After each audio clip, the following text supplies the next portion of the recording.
No, he's created. Hey, brother Amir, good to see you. Good to see you. Good to see you. God bless you guys. I mean, good to have you here Dealing because I with can't see you. it's better we are dealing with the double, brother. Yeah. So like I was saying, logically, it doesn't make sense because the command was for the angels, and Iblis is not an angel. So why should he obey a command that wasn't specific for him, but it was specific to the angels? So there's, Because sorry, please go. Keep going. I believe that's a statement there that Iblis is an angel. If that's what they're saying, because that's a blatant statement that Iblis is an angel. Either No, that, it is not, brother, because well, if he's according to addressing their angels, and document, so hold on, the verse we're talking about, chapter 2, verse 34, and Allah is addressing the angels, nobody else. All right, he's not talking to anyone else but the angels about the creation of man. Okay, and if he's doing that, there is no reason for any response to anyone, since it's the directive to angels, because the only one that doesn't bow is Iblis. If Iblis is the only one that doesn't bow, there's no reason to believe that for him to even be included in that statement or in this section. Is the only reason for him to be included there is if he's an angel. That's the only reason. To say that otherwise denies the logic of that statement, that he's included. There's no reason for him to be included unless you want to put in some, oh, there's missing stories. Well, where's your evidence? Where's your sources? Because there's nothing that talks about those missing sources. Where are those disbelievers? All right, I'm going to mute my mic and listen. Okay, that's a good question. Hey, brother Amir, I've been meaning to ask you, were you a Muslim and then you converted?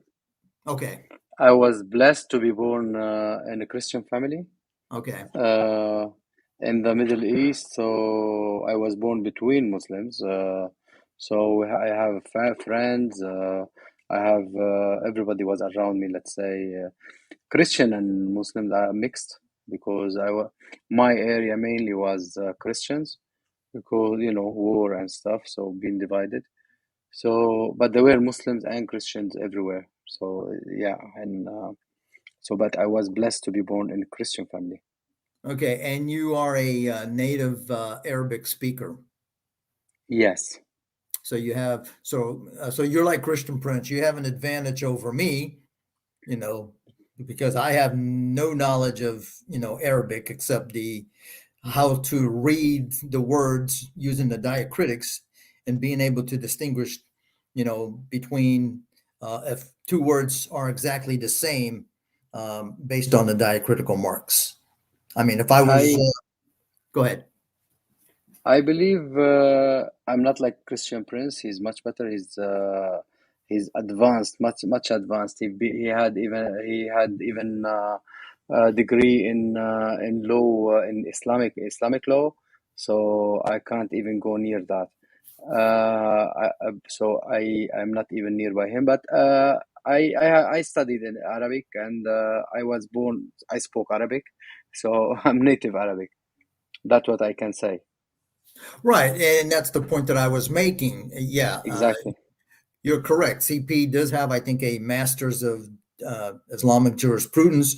But what I was trying to say is that you're an Arabic speaker. He's an Arabic speaker. See, with me, Muslims use that old, well, you don't know Arabic. The meaning is only in Arabic. I mean, and I have no comeback to it because they're right. I don't speak Arabic, just like I don't speak Chinese. But like I said, the only thing that I do know is that I can look into two Arabic words that are, let's say, very closely related, but I can tell just by looking at how the diacritics are put that they're not the same. You see, even if you speak Arabic, they will tell you don't know how to speak Arabic properly. They will tell you you don't speak this dialect, you don't speak this, you don't speak that. They are just they don't want they will make any excuse just because you are winning the debate. So they will start to put excuses and excuses. It doesn't matter, and then they will tell you you don't speak good English. That's what they do with CP2. So they don't care. All what they Yes. want is to make excuses. What they want is to make it to attack you personally instead of attacking the subject. They can't answer you. You don't speak Arabic, but you have a brain. You can use your brain. You can know what is the difference between this and that. You have a brain. You can use it. For them, their brain is on holiday as long as they are in Islam, as Islam telling them do not use your logic, otherwise you'll be kuffar. Do Right. not don't ask about anything. تُبْدَى لَكُمْ تَسُؤْكُمْ. Otherwise you'll be harmed. Basically, they will be harmed from their sheikhs and other mu'minun, other believers, as they will be beaten up, and after third time will be killed. So it's going back to Harb al-Ridda, to the when Umar killed everybody, apostate, all the apostate, the war of apostate. So if you ask about anything, you will be killed, because they know that you are using your brain. You are not allowed to. So the first one, let's say he was apostate who used his brain. He was writing for Muhammad, and he wrote Subhanallah, whatever, Ahsan al-Khaliqeen, and Muhammad told him write it down, and but that guy told him, but I said that it's not the wahi, it's not it didn't come from Allah. He said, no, it came like that.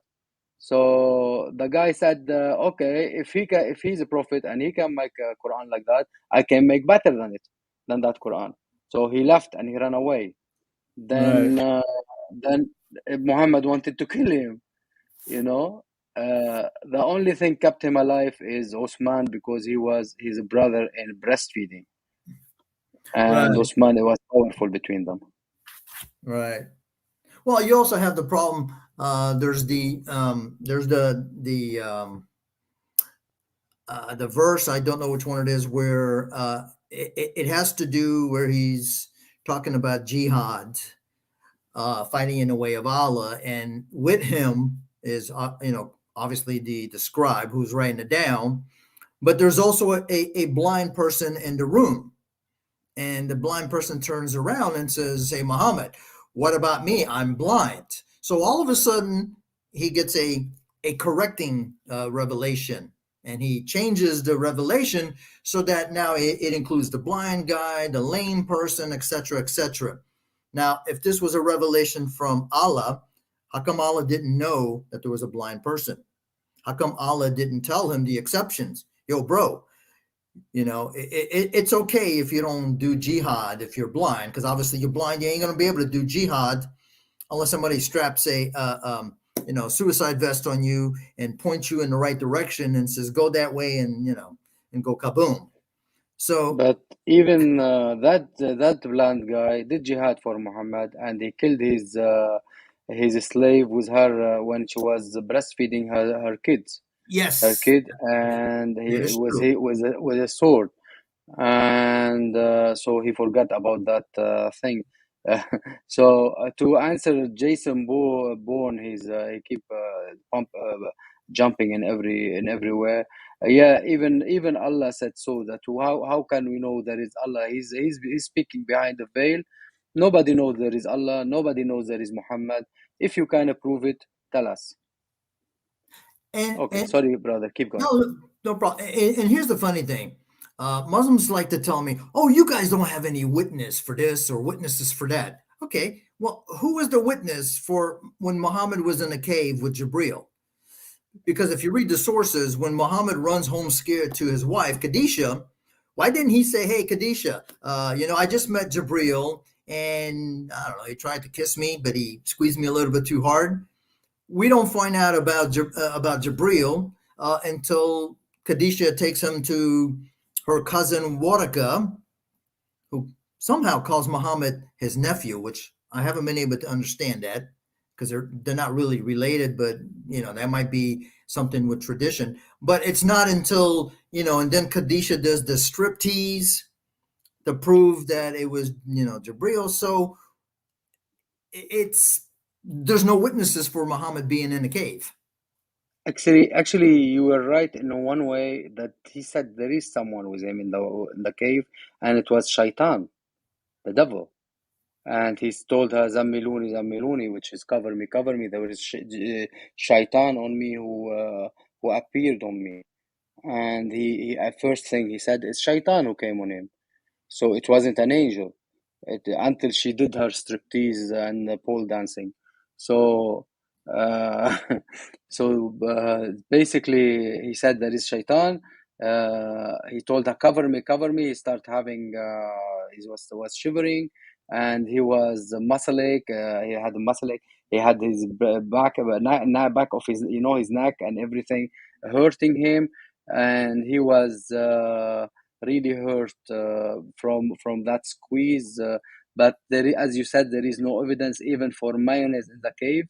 No mayonnaise, nothing on the floor to see if there is anything, to know after a while to see if there is a dry mayonnaise, dry ketchup, dry anything.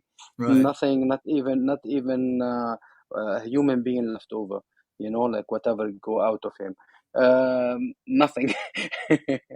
So only thing we know about that period, that there were a shaitan on him, as he said, who squeezed him, and that she did the striptease for him. And once she showed him her private part, he couldn't think about anything else. He couldn't see the shaitan or anything. So then she told him, nah, that's it. It is an angel. And that's it. Right. It happened.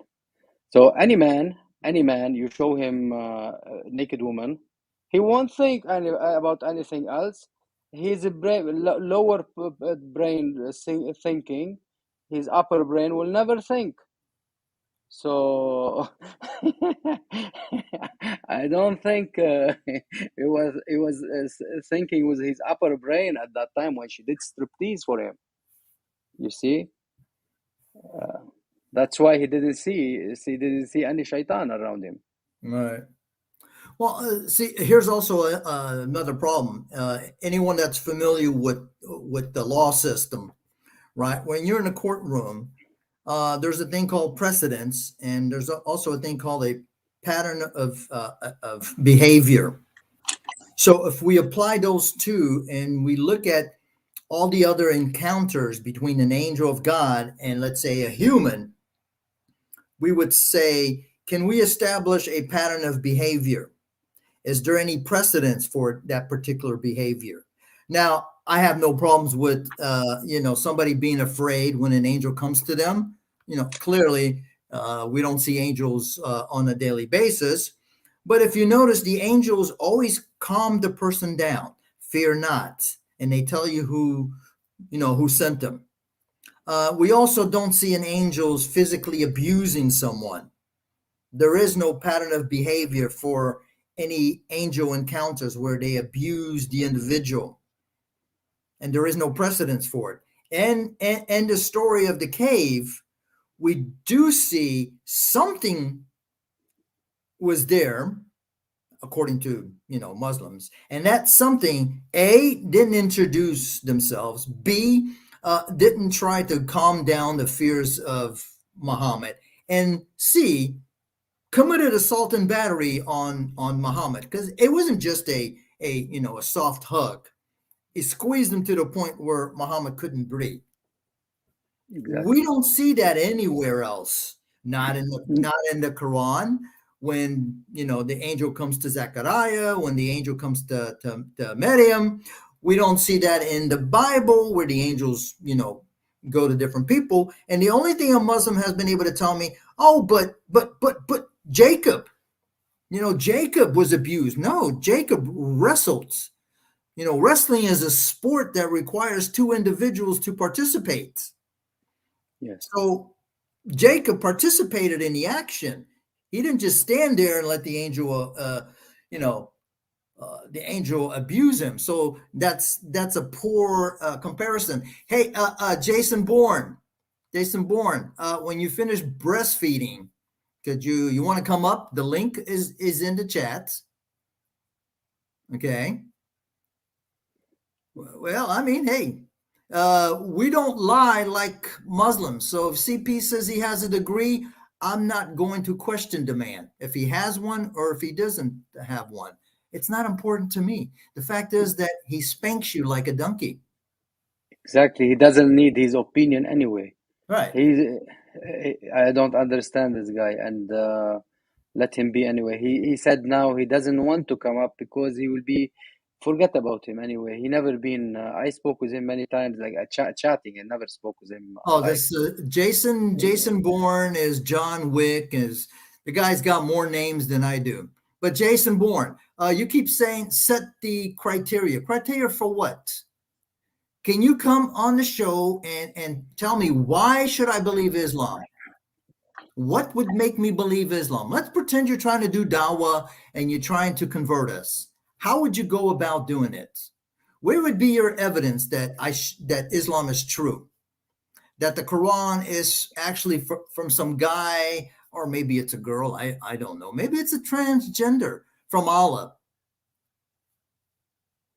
You know, Paul, I think you should speak because don't keep yourself on mute because we speak a lot. So please go ahead. Yeah, XYZ. Jason Bourne is just another Muhammad. He's a runner. Yeah, but let him He's write. like, Let him keep going. Let him keep he's going. like open-minded who posts and said, "Hey, I was on your live show and you weren't there." I mean, seriously, how was he on my live show when I wasn't even live?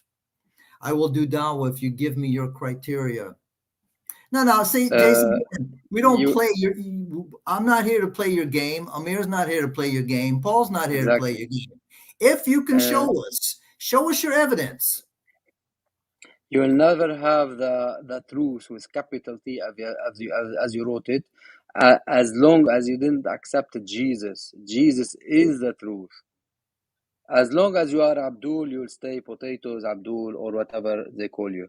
So stay as you are. Anyway, let's go back to the subject and let him write, and we will read from time to time if you like. Well, I mean, I was kind of hoping that Muslims would come because, after all, the topic is, why should I believe Islam? They will, they will attack anybody speaking against them. So as you see, Jason Bourne or whoever he is, they will come in a row. Like now, you will see Yaya or somebody jumping in here. No worries. Oh, that's right. I forgot about Yaya. He might be busy. So CP got spanked by Farid. Now, Fifi, that's Fifi response. Now, I've seen Farid. I have not seen him debate anybody. A lot of these Muslims, they do response videos, which is, it's fine. But you can't, a response video is not a debate because I can't question you, right? I can't question a video. And I've challenged Farid on his channel to have a debate on the XYZ, complaint. please give Jason Bourne time out as long as he spoke about Jesus, as he is an Abdul, and forget about Jesus, Jason Bourne, because you will never know him. You only know Isa of your Quran. Even in your Quran, he is much better than Muhammad. So, and much better than Allah because he create. Your Allah, he kept playing with the mud for century until he made Adam. And then Adam told him, please finish me before the day finish or the afternoon finish. So forget about it, yeah? Just give him time out as long as anytime he attacked Jesus. That's what I believe. Please forgive me, brother, because I said that on your channel. But I don't like anybody blasphemous like that. Yeah, that's all they have. And he went to Isaiah 42, which is the supposedly Isaiah 42 is proclaiming the coming of Muhammad. And he doesn't know the difference between an Abdul is a slave. And Abdul is not a servant. There is a difference between a servant and a slave. Our God is not a slave master. He's our Father in heaven.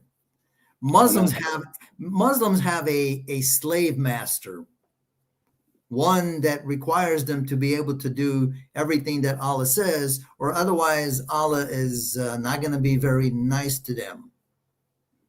You know, the same thing where I don't understand, how can a Muslim believe in a God that says, if you don't commit sin, I will kill you and replace you with a sinner? Shouldn't God want somebody who's not going to sin? But no, Allah wants you to sin because, you know, Allah's got a some kind of disorder where he needs to feel the needs. He needs humans to sin so he can feel important. Because if humans aren't sinning, then they're not asking for forgiveness. And then Allah feels very little and he feels like nobody cares about him. But then again, It's not Allah, just about sinning. It's about, like, when Muhammad was killing, he wanted the blood, the sand to be full of blood, to be how we say it, to be like it, the you know, the earth be full of blood, like you see. And Muhammad doesn't speak anything from himself. He speak from his Allah, basically. So وَمَا هُوَ إِلَّا وَحْيٌ يُوحَى. So basically, his Allah is a disaster like that. He like people to be killed.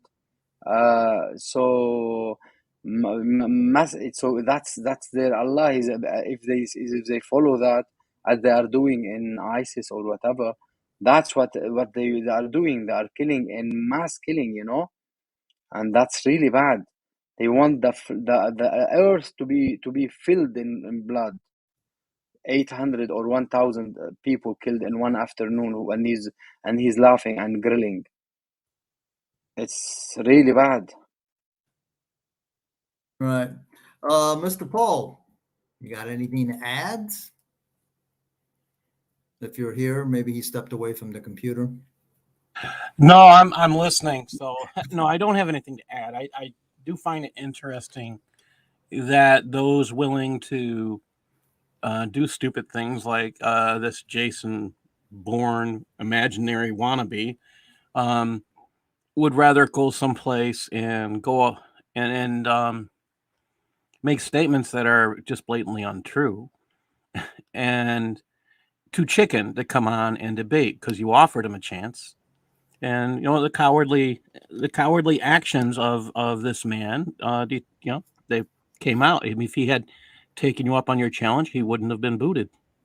That's what do you do with cowardly men? You punish them, unfortunately, because that's what they need. That's what they want. That's what Jason wanted. I mean, what it shows me is that, hey, I'm not a scholar, right? I don't have a PhD, but I at least will get on the mic or whatever, and I will have a debate with a Muslim regarding their claims. I mean, if you have common sense and you know how to reason, and you don't have to be an expert in any of these, or if you have critical thoughts, it's easy to demolish their claims because they don't have any evidence for it. Yeah, Dragon, he's just a troll. Give him the Allah boots. Allah does have a foot that he puts on the fire, so let's give him the boots and send him to where he's going to go. So it's not that complicated. I mean, it's mind-boggling when a Muslim is brave. And notice, Muslims will be very brave on text. Okay, because I like to go to Muslim channels, and depending on what the topic is, and I will comment, and then I will question whatever the topic is, and I will get Muslims who are very brave. I mean, they act like scholars, right?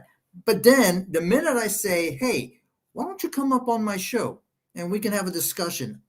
I won't even call it a debate. Let's have a discussion. You tell me your thoughts, I'll give you my thoughts. They disappear. Oh, I don't know English. Okay. Oh, I'm not a scholar. Why do you need to be a scholar to understand a book that your God tells me is clear It's detailed and it's explained. Okay. And the whole Arabic thing, I'm sorry. Are you trying to tell me that native Arabic speakers, they can't translate the Quran? Now, granted, I will agree you can't translate another language 100%, okay? Especially since depending on the time frame, a word might mean something different. And this is the example that I use since I'm in the United States. In the 60s and the 70s, and I think even in the early 80s, people would use the word gay, right? They would say, "Oh, you're very gay." None of us used to think anything about it because gay in that time frame, it just meant that you were a very happy person. If you tell someone today that they're gay, oh my God, they'll lose their cookies. So there has been a change in the word. It's gotten more meanings than just happy. It still means happy. So it's the same thing, let's say, with the Arabic. A word in the 7th century might have had a different usage than what we have today. And I think one of the examples is when we use the word nikah. They'll say it's a marriage contract, but I believe in the 7th century, it would have been like a sexual thing. You know, hey, I'm going to give you 2 camels for 3 days of sex. So it was Until more, now, huh? it is until now the word mean nikah, it means sexual thing. It's F word. Okay. So Go to any Arab man and tell him I wanna do nikah to your sister. He will smash you. right. Well, and that just proves the point. If it meant marriage, why would he want to punch me? You know, he should Because say, "Sure, you can marry my daughter," or whatever. So you're right. And here's the thing: all these different dictionaries, and Google is bad. Now, sometimes Google is good. Like I'll give you an example. In that verse where Allah's spirit blows into Mary, if you isolate the word and you put it on Google, it says her vagina. Now the translations don't say that, but if you post the whole verse, Google is not going to say vagina. It says her chastity. So it's kind of hard to trust any sources. That's why I do have the Quran from look, Usul Datak.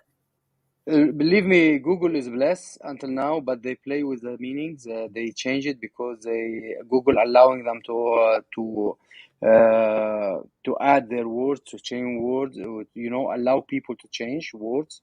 So they are heavily changing the meaning. Yeah, you can if you go to Google Translate, there is a section where you press that you can add your own translation to word if it's not right, to fix it.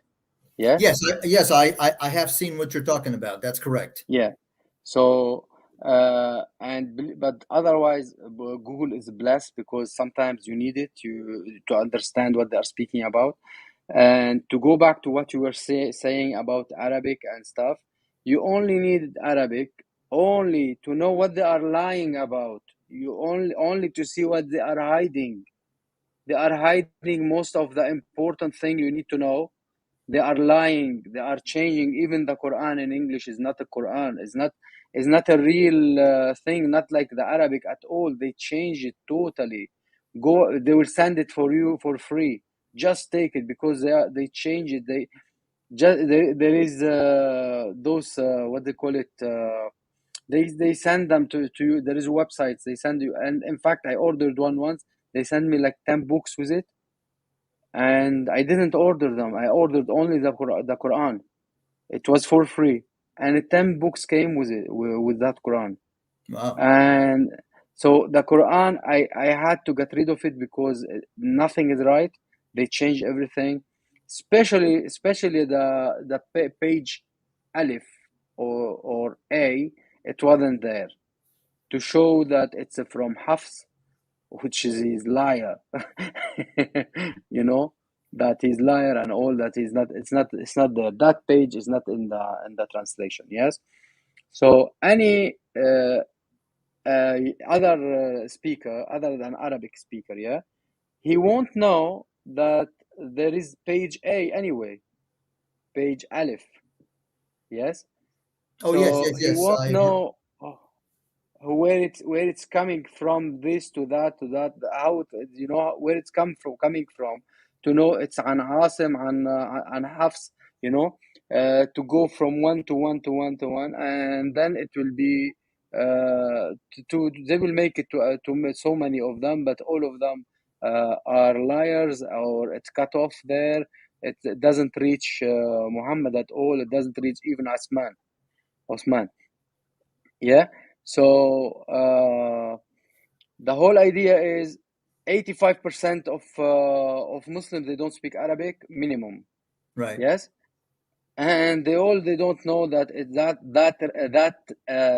not a Quran.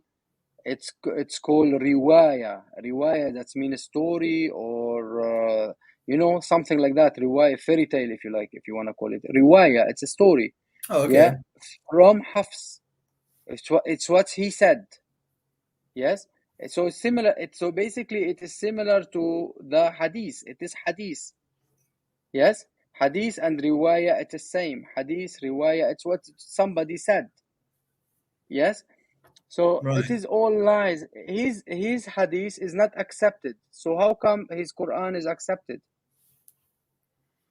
That's a good question. And he wasn't around during the time of Muhammad. Now, I believe we have a Muslim. His name is Rita. Now he's saying that the word farjaha, it doesn't mean vagina. It means a gap or opening. And supposedly the Quran uses it for the sky. But my question to you is, let's say it's a gap or opening. When it's referring to a woman, what gap or opening would we be referring to? And if she's protecting her chastity, how do you protect your chastity? What exactly are you protecting? Are you protecting your eyes? Are you protecting your hair? Or are you protecting your private parts? No, you should ask him differently, actually. Okay. Yes. When the shaitan was doing nikah to himself, he got a male part farj in one thigh, and the female farj in the other thigh. What was that? What gap is that? What type of gaps is that called? Farj, it mean for Islamic meanings, it mean private part for female or male. They use it this way. Yes. The actual meaning, it's for a female, but because there is different translation or different meaning for a male part. However, they use it in some books as for female and male, common thing, Right. common word. But farj doesn't mean as he's saying, because now they are in the new translation, they are saying in her garment, like Jibril came and he blew in her garment, Mary's garment. It's not right. It's not her clothes. No, it is in her private part. So chastity, no, it's not chastity or clothes. No, it is farj. It means private part for female or a male. So tell me, dear Rida, if the shaitan doing himself one tie by the other tie, yeah, if got a male part on one tie and you've got on the other side a female part, and this one called farj and this one called farj, what do you think about that? There is any other meanings for you? Shall I give you I am on internet. I can give you many names, but as I am on internet, I will use only Quranic names. So let's stick to farj. Well, he's also saying you protect your chastity with your clothes. I agree. It's kind of hard to have sex with your clothes on, but exactly what are you protecting? What area of your body would you say when we say, a woman should protect her chastity? Is she protecting her boobs? Is she protecting her rear end? Because we know that when we talk about, a woman's, protecting her chastity, we know that she is protecting what is in between the gap, which is AKA the vagina. So even there, Rita, and Rita, if you are a Muslim, as you claim, right, there's the link. You can come into our show. We will be respectful as long as you're respectful. I won't give you the olive boots. And you can try to tell us why we should believe chastity is protected as instructed. Okay, see, this is the problem, Amir and Paul, that I have with Muslims. They lack Yes. comprehension. Okay, Yeah. because And what is chastity? What is being protected from a woman? When we refer to chastity, we refer to the female sexual organ, aka the vagina. I don't care if you're protected with clothes, with panties, with the steel cage from the medieval times. You're protecting. Is that Jason Bourne? You're protecting the female sexual organ. That's it. I think now, it's more than a lack of understanding. It's a desire to control all the language, so they can only, the purpose of controlling language is so they can win. So if they can control the language, they believe, and that's something that is taught pretty early on, that you'll see in both leftist and in Islamic environments, that controlling the language allows them to win the arguments because logic is something they can't use. They can't understand that an argument can be won by just having a conversation with using logic. So if you control it, I think it's all about controlling the language. Well, can I I mean, share my yes, my share your screen, your computer. my screen? Yeah. Yeah. Wonderful. Hold on. Because he said something that he doesn't want my explanation. I don't care about his opinion because he's not using his brain now. At the moment, he's defending. But I would like to show him that it's not just I'm speaking from my whatever. But I would like to show him. This is. Can you see my? Hold No, on a not second. yet. I think you have to share it. And let me make it. Let me explode it. Okay. This is. Okay, am I on? I didn't see it. Let me Yeah, see. you might want to enlarge it. It's kind of hard Okay, to I will. read. I will. Yeah. Sure. Let me see if I can view, zoom in. Okay, zoom in again.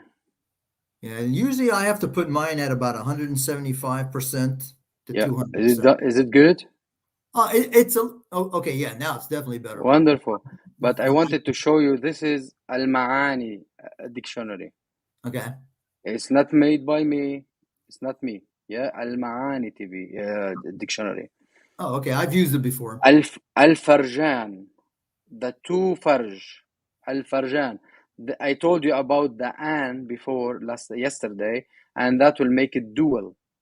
الفرجان فرج الرجل وفرج المرأة, the private part of the man and the private part of the woman. فجوته, the whole. So he's using we can say anything. Right. فرج الرجل انكشفت عورته, the private part being shown. Yes. And let me show you somewhere else, and I will take it as well if he wants to translate. Google Translate. Where is it? غشاء البكارة ما يليه إلى الداخل من المهبل. فرج المرأة. Okay, this is what I want to give you. Yeah. Okay. And that's what they call it, فقهية. فقهية, that's mean from his scholars. Yeah. This is فقهية, as a scholars thing. Yes. Now, where is it? Translate. I think it's on the other one. Yeah, 1 second.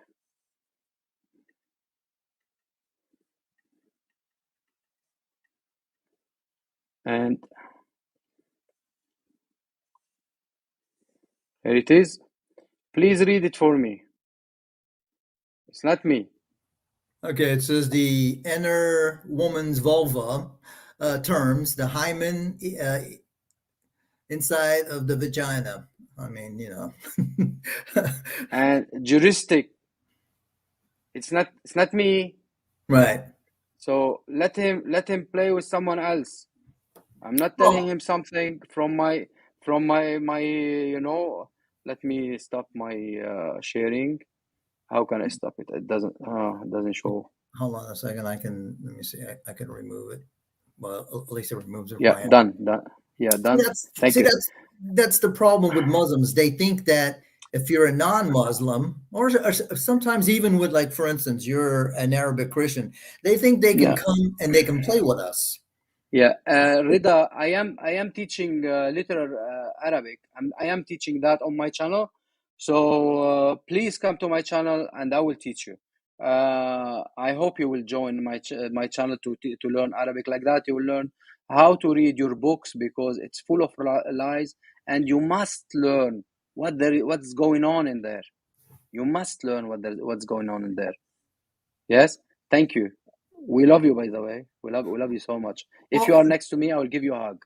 that sounds very interesting. I may have to go and watch those, because, I mean, my brain's kind of like hard to grasp another language, because I also wanted to learn Chinese, but you never know. Maybe an old dog can still teach. Now, see, Rita is laughing, right? Rita, can you give us a classical Arabic dictionary? I think Lasan Arabia. Let him name any dictionary he wish. Let him You know, name any dictionary he wish. Any. I mean, I think that's the oldest dictionary, Lasan, and I think I can. Lisan al-Arab, you mean? Yeah, I don't have it. I used to have it. I deleted it because, I don't read Arabic. But if anybody wants it, that's an Arabic speaker, I'm usually pretty good at finding sources. Like I think I told you, I have the book that shows the linguistic errors in the Quran, but it's in Arabic, so it doesn't really do me any good. Brother, it doesn't matter what you will get him. It doesn't Oh, he's matter what gonna, you will get him. yeah, he's gonna come up and say, no, no, no, no, I don't like that one. So that's why he can give us a classical Arabic dictionary, and you will have no problems reading it because you're an Arabic speaker. Rita probably doesn't even know Arabic, because my thing is, most of the time when these guys are telling me, well, you don't know Arabic, you find out that they themselves don't know Arabic. So why is he telling me that I don't know Arabic when he himself doesn't know Arabic? Or he may know how to pronounce it, but doesn't have a clue. The Quran is not a dictionary, Rita. Are you telling me the Quran is a dictionary? Where does the Quran explain the definition of words?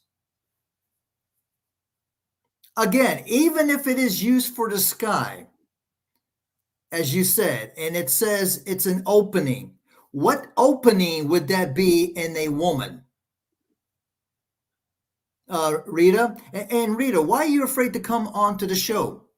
I mean, you're a big, bad Muslim on text. No, it says an opening. So there could be an opening in the sky, but what is that opening in a woman? Actually, she would have a couple openings. See, Rita, what you're displaying here is that you're an idiot for Allah. Your arguments are very weak, and you don't want to come into my show because I'm going to spank you like the idiot that you are. So why don't you come up? I may have to tell the admins, if these people, all they want to do is be a text jihadi. It doesn't have to be vaginas in the sky, idiot. You said that Yeah, a man opening. I have lisan al-Arab for you if you want. Okay, just share your Uh, screen and I'll put it up I there. am ready for lisan al-Arab, but I think whatever you get him, it doesn't matter for him. He just wanna argue, you know, and he doesn't dare to come up. You know that. But I will share with you. Yeah, Okay. 1 sec. Rita, please come on to the show. Okay, I'm going to have them time you out. All right, let me see. Add to stream. Okay, you might want to blow it up to about, I don't know, 150, 175. That's the maximum, I think. Okay, I can see it. Yeah. Okay. Okay. And here the Nabi saying, the prophet, the so-called prophet say, yeah. He's saying about al-farj, wal-farj al-thaghra, it is the hole, wal-makhuf, that is the hole. Can you al-thaghra? Yeah, the farj, it is the hole. Yeah, and فغد كلا الفرجين. It is basically for you have الفرجين in here again, like there is two farj for man, for female and male. Yeah, تحسب أنه مولى المخافة خلفها وأمامها جميعه فروج سمي فرجا لأنه غير مسدود, because it's not closed. Basically, it's called farj because it's not closed. Right. Yes, It's an opening. it's an opening. Yes. في حديث عمر, in the speech of Umar or saying of Umar, قدم رجل من بعض الفروج قدم ويعني الثغور واحد فرج أبو عبيدة. So basically in here they were showing some furuj, and الفرجين in here he said عن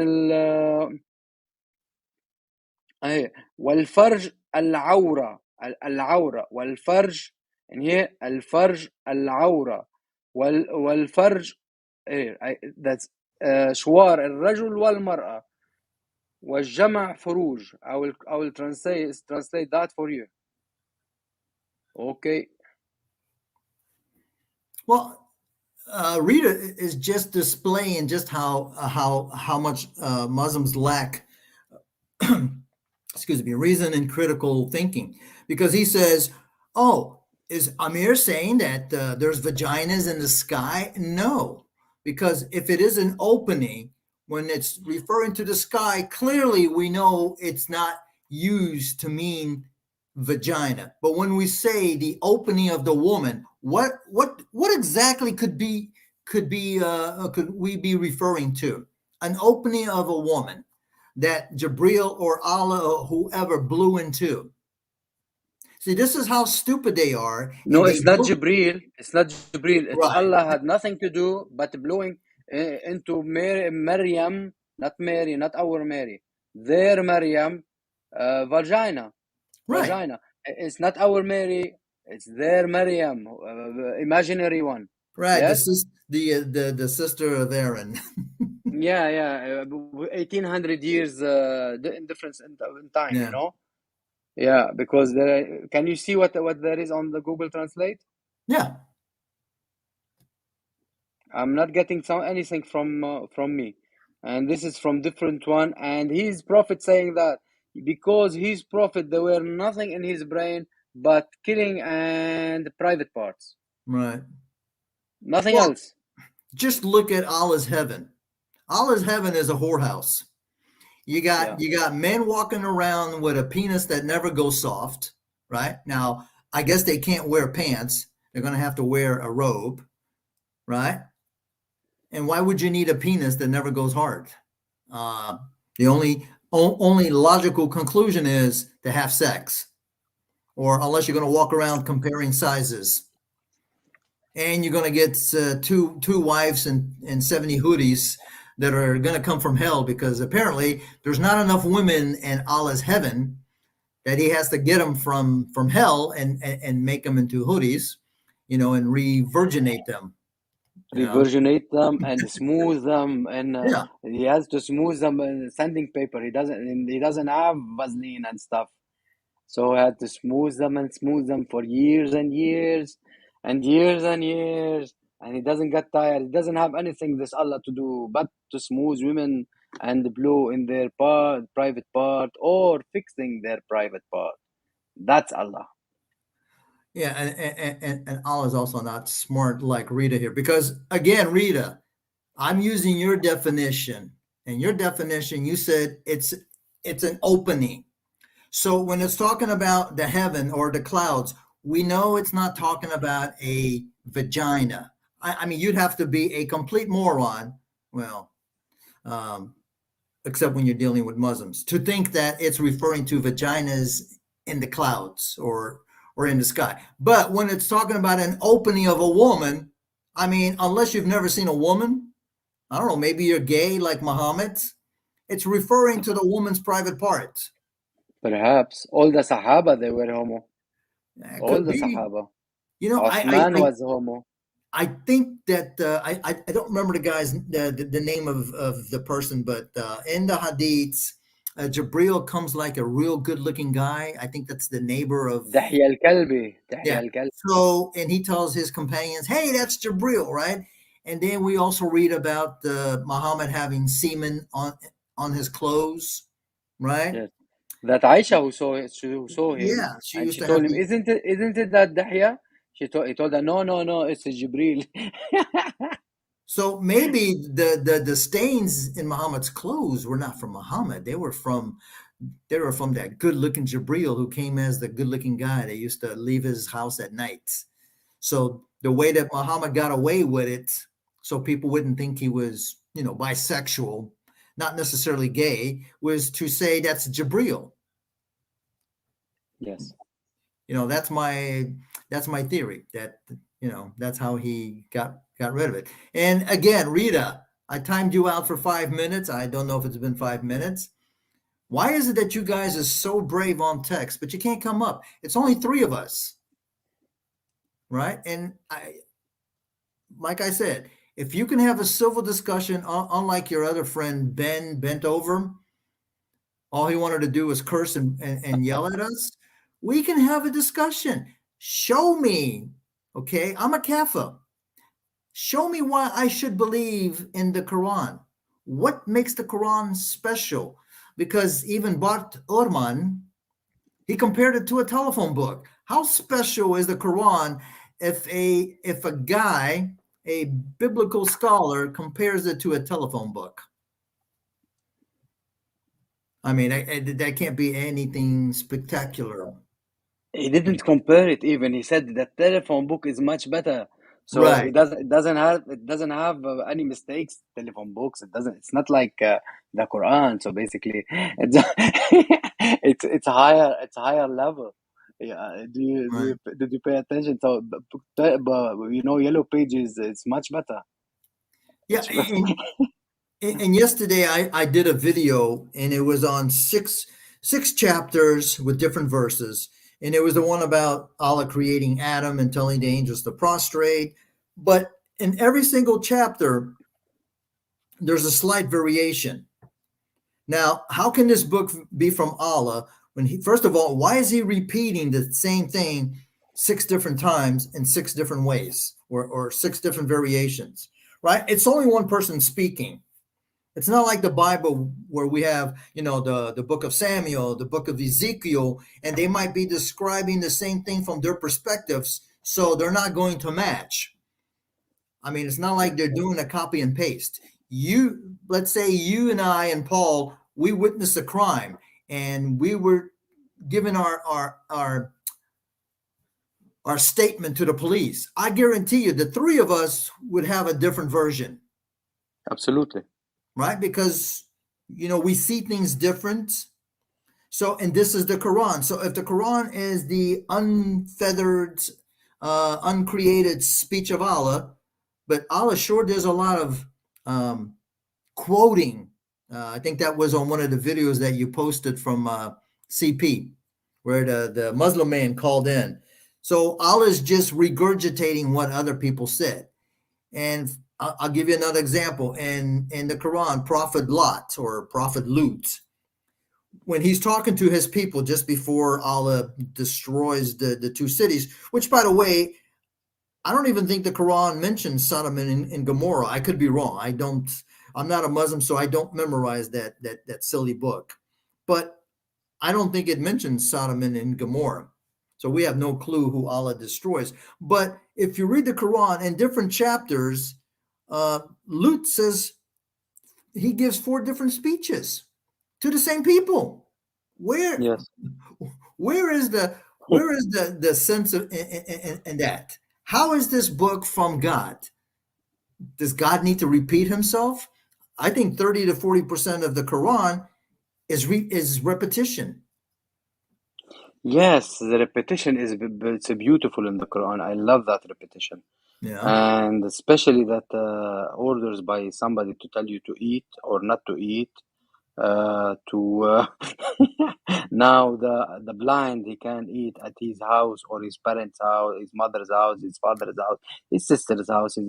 But the blind wasn't eating in KFC or in whatever gourmet burger. So where he was eating at the time, if he wasn't eating, and it wasn't even his house, it was a tent. He didn't have any place. It was a bloody desert. You know what he would be eating? He will starve to death. Also, I think there's a verse that says when you go into a stranger's house, if you have permission to go into a stranger's house, make sure you greet yourself. Yes. It's yeah. This is nice. I should share that with you. So I mean, let's say my friend gives me the keys to his house, and he says, "Hey, Kufrophobia, I need you to go check on my plants, or I need you to go, take my dog out because I'm not going to be back." So I go into the house. I open the door to the house, and I greet myself. "Hey, Kufrophobia, how you doing? Welcome to, so and so's house." I mean, Islam is a silly religion, really, for kids. Yeah, absolutely. Well, I mean, the link is shared on the on the live chat, so it's right there. Anybody can click on it. If somebody wants to come in that's not a Muslim, that has some thoughts, or wants to say something, or maybe ask questions, just don't come on and ask questions about Christianity. I don't do Christianity. I'm a polemist. I do Islamic claims. This guy who was greeting himself, I think he left, but I'll try to look for him. Because I have a nice image, picture, yeah? And somebody greeting himself with it was nice. Where is open-minded? Where are my Muslims? Where's Aladdin? No Aladdin. Aladdin is one of a wonder. Oh, Aladdin. Me and him go back 3 years on Pal Talk. I don't know if you've ever been on Pal Talk, but 3 years ago I opened up a room because I kind of pretty much got banned from Facebook, so I couldn't debate on the religious, Christians versus Muslims or any of those groups. So I got on Pal Talk because I was listening to one of CP's videos, and he mentioned Pal Talk. So I did a search and I found out what it was, and I installed it, and I opened up a room, and I actually used to debate Muslims on there, but then they boycotted me because I wouldn't debate Christianity with them. I told them, listen, if you guys didn't make stupid claims, like there's only one Quran, well, that's a lie. Define one Quran. See, what's his name? Jason was asking us, "Oh, okay, what's your criteria?" Well, when you tell me that there's only one Quran, my criteria is I should be able to pick any Quran and they should be identical. I shouldn't find one Quran that says king and one Quran that says master. I shouldn't find one Quran that says, go feed a poor person, and another Quran that says, go feed poor people. That's a difference to me. I found it finally. Okay. That's finally I found it. I thought so. I have it. Can I share my screen again? Yeah, go ahead, share it. Yeah, good. Because this one is nice to share, you know. Yeah, let me enlarge it to. Yes. Can you see it? Yeah, the guy looks like he's shaking hands with a shadow. Hey, how you doing? Nice to meet you. Where are you going? And the surah is Surah Is An-Nur. that the man he's debating, the shadow? The surah is Surah An-Nur, the light, basically, Okay. surah. And 61 the verse. And فَإِذَا دَخَلْتُمْ بُيُوتًا, if you enter the houses, فَسَلِّمُوا عَلَى نُفُوسَكُمْ.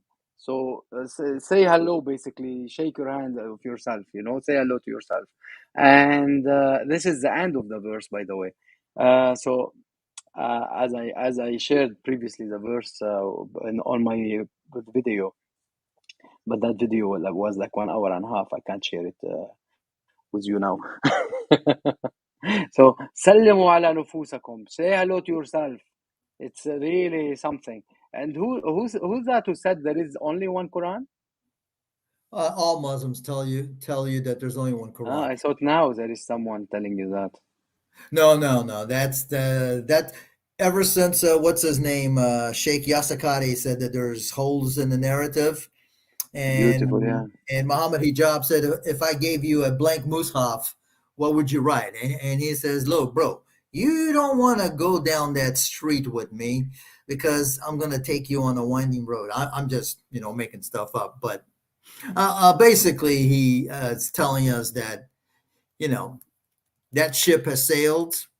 Everybody knows that. Everybody knows that there's more than one Quran. Hell, there's more than Yes. 2 or 3 or 4. If you look at the readers, there were 7 original. They added 3, so that's 10 right there. And then those readers also had students, 2 students, so that's 20 students and 10 teachers. You got 30 right there. And like I said, if a Muslim will pick up the book, the Bridges translation of the 10 Qirats, okay, or just go to Quran.com and pick the I forgot what his name is, Falad, Suleiman, or something like that translation, the Bridges translation. It explains to you the difference between, the Ibn Kathir, and I don't mean Ibn Kathir as in the Tafsir scholar. This is another Ibn Kathir, or the Nafi, or the Warsh, the Dudi, the Kalun. There's differences, and these are Muslims. They tell you, hey, in this Quran, it uses this particular, and I think I showed you yesterday when I was in your show for a bit. I showed you my spreadsheet that has, I started doing it, but then I got tired, that shows the differences. Some of them, okay, we can say not a big deal. Some of them, okay, that's a big deal. Do you want one big deal? Yeah, sure. Yeah. If you got a big deal one, just Yeah, I will say it. I don't have to search for it, but just I will tell you how it is. And if you like, or any Muslim can prove me wrong, let him be. It's Surah Al-Fatiha. Yeah. okay. The first Right, the prayer. one, they don't have. Yeah, it's a prayer. Let them not to go wrong all around. The first one, the first chapter. It's a sarat. They have to go on the way astray. You don't have to go on the stray. They will tell them, don't go astray. Yeah, sarat al-mustaqim, sarat al-mustaqim. It's yeah. And in another one, Quran reading, if they wanna call it, it's not a reading. It's just each one wrote as he wish, and they made for it for them this kind of thing. Reading 7 readings, 10 readings. There is many readings. Anyway, he wrote ذرات المستقيم.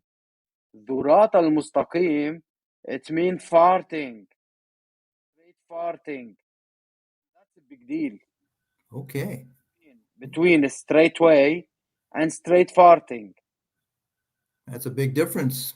Are you going the straight way or are you going straight farting?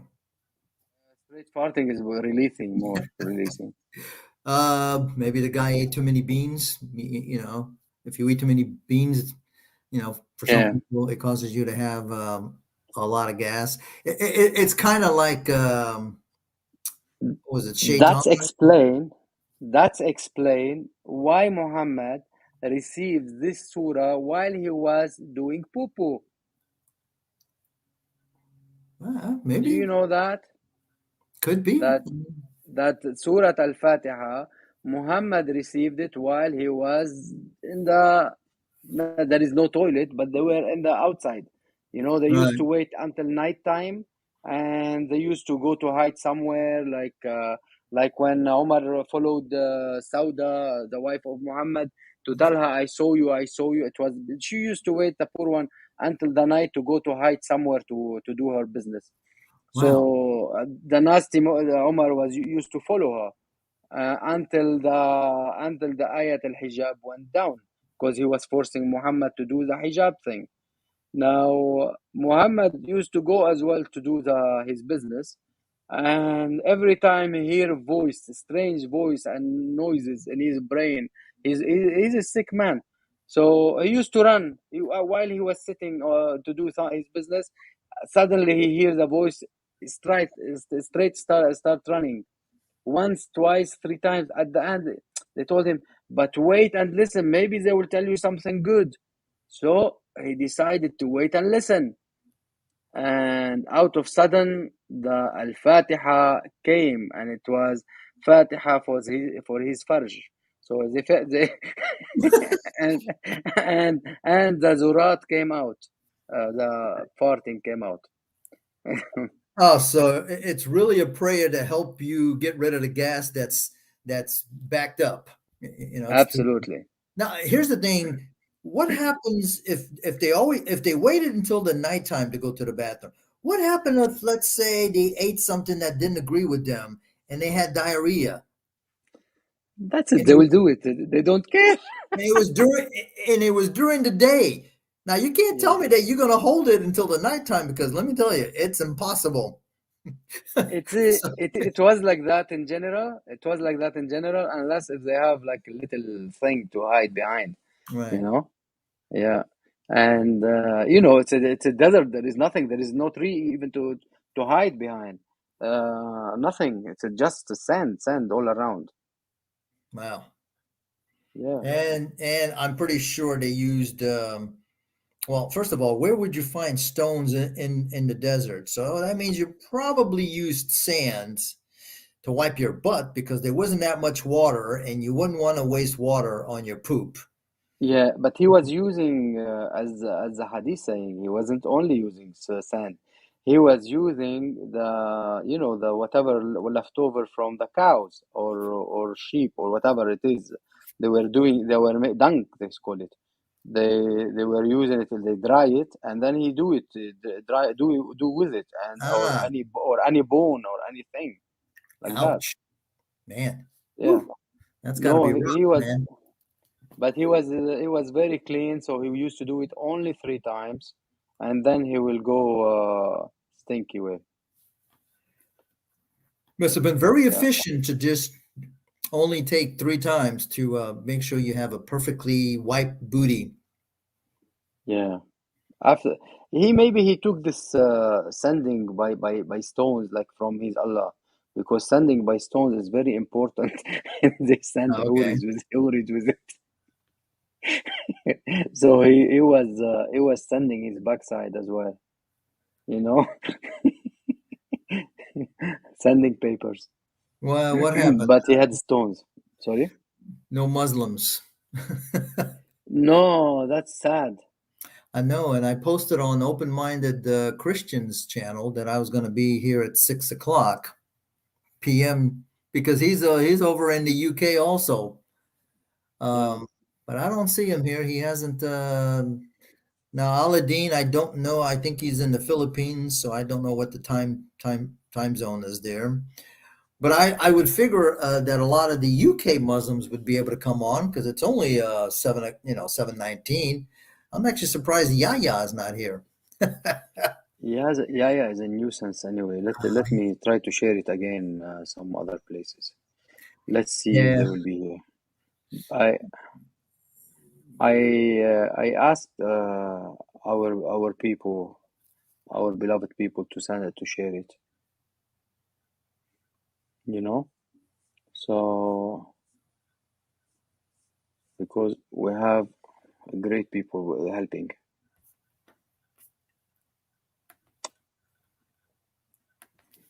Yeah, I hope they will be coming. Yeah, because we need their beautiful mind. You know, they have excellent mind. I tell you. Oh yeah. I mean, the mind is so excellent that you just want to almost kind of makes me want to bang my head on the floor, you know. Man, I tell you, why they don't use their brain? They have to repeat only. Well, I Why? mean, I don't know. I used to tell my friends, there's no way that you can be an intelligent person, right? Which Yeah, is why I don't understand how these, let's say, these scientists, these doctors that we hear that converted to Islam. I mean, seriously.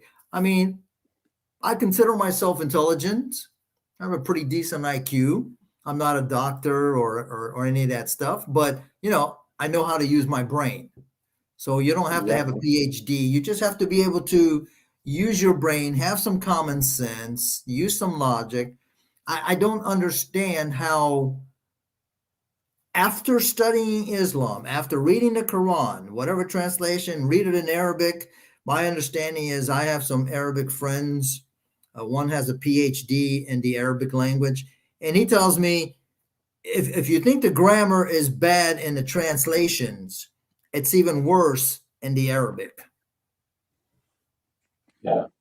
So I Worst don't, of all, so I when you don't, see, yep, sorry, keep going. no, I was just going to say, so I don't understand. Like, for instance, I know a couple doctors, right? I know one guy who's, he's a doctor. He has a channel here. It's called Calamology. The guy's name is Khalil.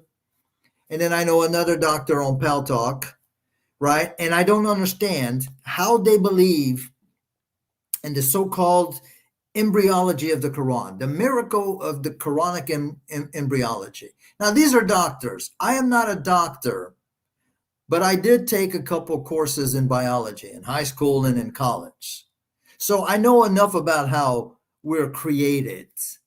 But as a doctor, how can you buy the bullcrap that is not only in the Quran and in the different chapters, but also in the Hadith? How do you believe Muhammad? Because this would have had to have come from the Almighty Allah. How do you believe that semen stays in the womb of a woman for 40 nights, or is it 50 nights? Because only Allah knows. I mean, hey, Service, good to see you. I mean, how do you believe that stuff? How do you believe that we come from a blood clot? What textbook tells us that we come from a blood clot? Or the verse in the Quran, might be two of them, where it says of everything we created from water. Okay, and Muslims thinking is, well, I mean, the body is pretty much water by volume, therefore we are created from water. And I'm still waiting for a Muslim to present to me one scientific paper or one textbook that tells me that we are created from water, that calls us a water-based life form. I'm still waiting. See, and this is why I say Muslims can't think. Just because your body is 60, 70% water, it doesn't mean that you're created from water. It just means water is something that you need, right? It's an essential element. Now, which one is more important for a human, water or air. I would say we need air more than we need water, because I don't know anybody that can go 3 days to a week without air. I'm pretty sure most of us would probably die within 3 to 4 minutes. So can I say that we're made out of air? I wouldn't think so. And why is it that every textbook, every science paper says we are a carbon-based life form? Because without carbon, you have no life form. Without carbon, you can't create DNA. You can't create the RNA. You can't create fats. You can't create proteins. You can't create cells, because cells are created from carbon. And I try to explain this to Muslims, but it's like I probably would have better luck speaking to the wall than trying to explain to a Muslim that simply because we are by volume, up to 70, 75%, depending on the age, liquid or fluid, not necessarily water. It's just a component, because your blood is not water. Your blood does have, water. It's just fluids. And to say that you came from water because your body consists of, 70% water by volume is ludicrous. It's unscientific. And they're trying to tell me that that science confirms the Quran, that it confirms the Big Bang, that it confirms this and it confirms that. But I can't get a Muslim to be able to come on my show. Hey, I'll go into their show as long as it's one-on-one. And we can have a discussion about this scientific miracles, because I don't see any, Well, XYZ, I believe you're correct. I don't think Islam allows for logic or critical thinking, because if you were to use your brain, then you become an ex-Muslim. Or if you were to use your brain, you would never become a Muslim. And I noticed that the majority of the West, of the people that are converting to Islam, are women who I guess haven't read the Quran, where it says their new Muslim hubby, if they get married, can beat them. If he fears them, fears what? What are you going to fear from a 5'2" woman?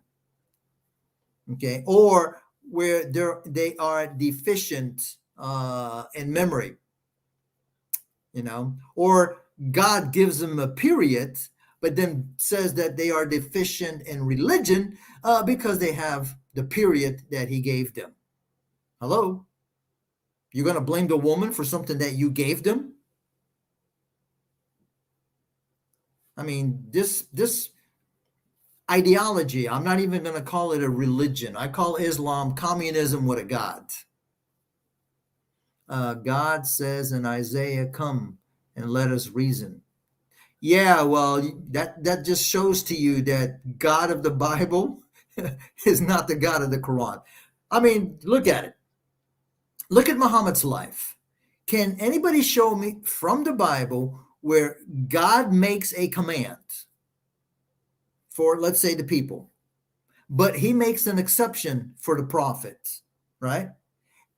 So, I'll give you an example. In the Quran, you're only supposed to marry 4 women. I've heard that's not exactly what it says, that you can marry more, but let's just go with the premise. But Muhammad could get away and marry as many women as he wants for whatever reason. Muhammad committed adultery. Why wasn't he stoned? I mean, isn't that the punishment for adultery?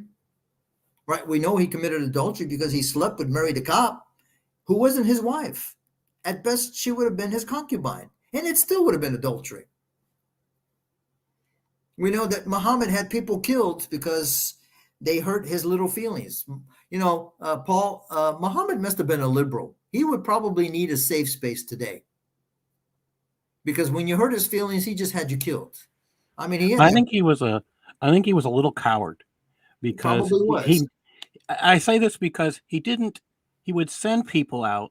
Maybe it was because he was fat which we do know he was fat in his 50s, because it's described. The seers describe him as a heavy guy. Right.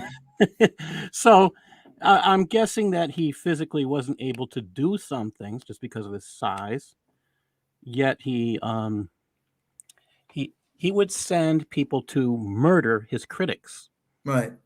Critics. I'm talking about people who would make fun of him. But they didn't threaten his life. They made fun of him. They didn't pick up a weapon. They wrote things. They wrote songs. They sang songs. They wrote poetry. And he had to have him killed. He can't be a very brave person because, Right. again, he sends people to do it. He doesn't, like they say, he didn't want to get his own hands dirty, even though he was responsible for thousands of deaths. And even today, we get to millions. Yeah, and if you look at it, remember when he killed the can't remember the name, the B'nai whatever. Well, the Jewish tribe, right? Now, Banu Quraysh. yeah. Now, Quraysh. I'm not sure how to pronounce that. yeah. Bani Qurayza. Quraysh. Bani Qurayza. He 600 to 800 men executed because they had pubic hair and were Jews. Right. And these but- people never lifted a sword against them. Exactly. Their crime was they could not accept Muhammad because he didn't know that he was claiming to be one of their prophets. Here's the biggest problem with that. According to he's claiming to be one of their prophets, but in their faith structure, in the Jewish faith structure, if you claim to be a prophet and you don't have there's two things here. If you have if you say something that is contradictory to Jewish doctrine, you ought to be stoned. Right. Okay. The other thing, if you violate the law, again, which is violating the Jewish doctrine, you are to be stoned. All right, because you're supposed to be an example. One more, if you have a false prophecy, you are to be stoned. So the kindness of the Jews was they didn't kill him. Right. Because he was claiming to be one of theirs. It's not the other way around. That's what they should have done under their law. But again, they were not enforcing their laws on him because he wasn't one of them. It was laughable to them. And it still is, unfortunately. That's the truth of the matter. He claims to be a Jewish prophet and doesn't understand basic things. So here's what his biggest problem with that tribe and the other tribes. They didn't help on the Sabbath. I mean, that's one of the most foolish things Muhammad, he claims to be a Jewish prophet, doesn't understand the Sabbath. That in a nutshell tells you there's a lot of foolishness in this faith structure. Well, I don't even think Allah understands the Sabbath. But we know that Muhammad was a special prophet because even Aisha complained that Allah would hasten to Muhammad's rescue. When he committed adultery, they came up with the verse about what your right hand possesses. But what your right hand possesses is talking about captive women that you capture in war. Mary the Cop was not a captive. She wasn't gotten during the war. She was a gift. Now, why that king gave her as a gift, I don't know. May he rot in hell. That poor girl. We also know that what was it, Sufyana, where after he just finished wiping out her family and her tribe, or wherever she lived, he married her. What woman in her right mind is going to marry someone who just slaughtered your people? Isn't she the one that fed him? And no. She was actually one of his wives. She was a young.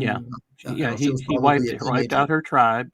Yeah. He wiped out her father and her brothers and made her a wife. That's the nice Muhammad. Sad.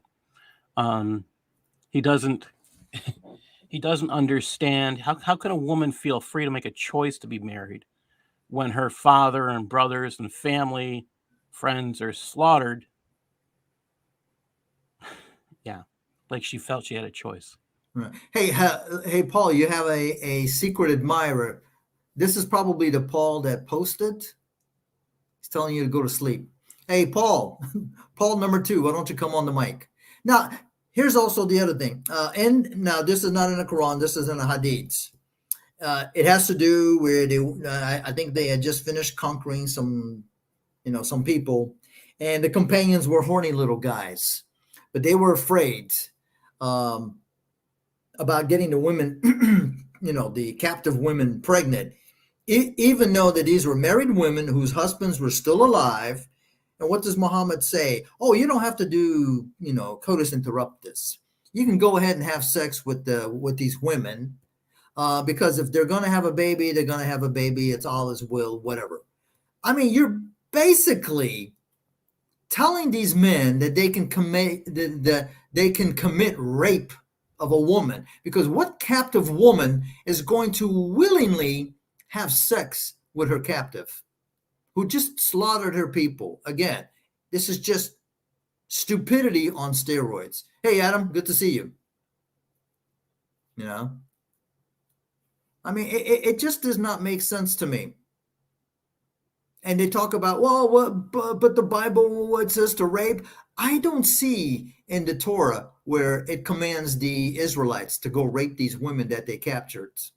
Okay, which just goes to show you the mentality, the mentality of these people. They have a sexual mentality. It was common. Okay, what was common, Principal? Can you show me any teachings that say go ahead and rape your captive women? I read this in the Bible, bro. I ain't your bro. Hey, Paul, won't you come up here? Educate me. I don't read the Bible. I read the Quran. Paul, are you kafir now? Because if you call him a bro, you are a kafir now. Yeah. I know that. Are you kafir? Have you left Islam? Yeah, if he's reading the Bible, he's got a problem there.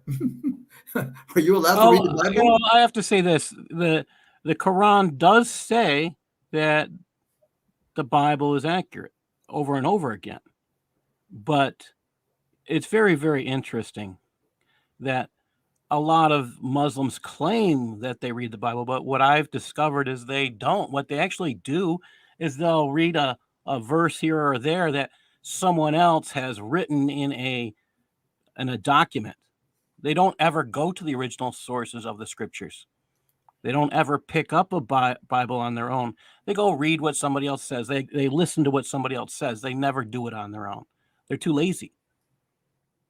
I mean, why read when you can just regurgitate what do you call it? Zakir Naik or Ahmed Deedat. Now, here's the funny thing. Now, we all know how Muslims claim that Muhammad is a comforter, right? If you read John 14, John 15, John 16, and you use your God-given brain, I mean, if you've got more than 2 brain cells that are working, you would see that as a Muslim, you just made Jesus Allah, because throughout John, it is Jesus who's going to send the comforter. So if Jesus is the one that sends the comforter, okay, aka Muhammad, and we know according to Muslims it's Allah who sends the prophet, therefore the only logical conclusion that we can come to is that Jesus is Allah. Also, they don't read with understanding. They don't know how to read a chapter and tell you who is the speaker, who is the audience. Is this a present tense? Is this a future tense? Or is this a past tense? They change the meaning. Like the one that I like to use is John 14:17, where it describes the comforter, or the Spirit of truth, or the Holy Ghost, depending on which translation you're reading. It tells you that the disciples knew this comforter.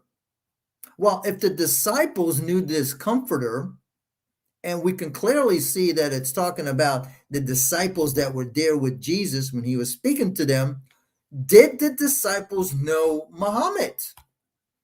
It's a simple question. Well, Paul, I like your honesty, Paul. You're exactly right. You take what you want and you throw away what you don't like. But the problem is, even what you take, if you had any common sense and two working brain cells, you would see that even what you take destroys you because you have the comprehension of a snail. I mean, I can destroy any Muslim who believes that Muhammad is the comforter just by John 14:17.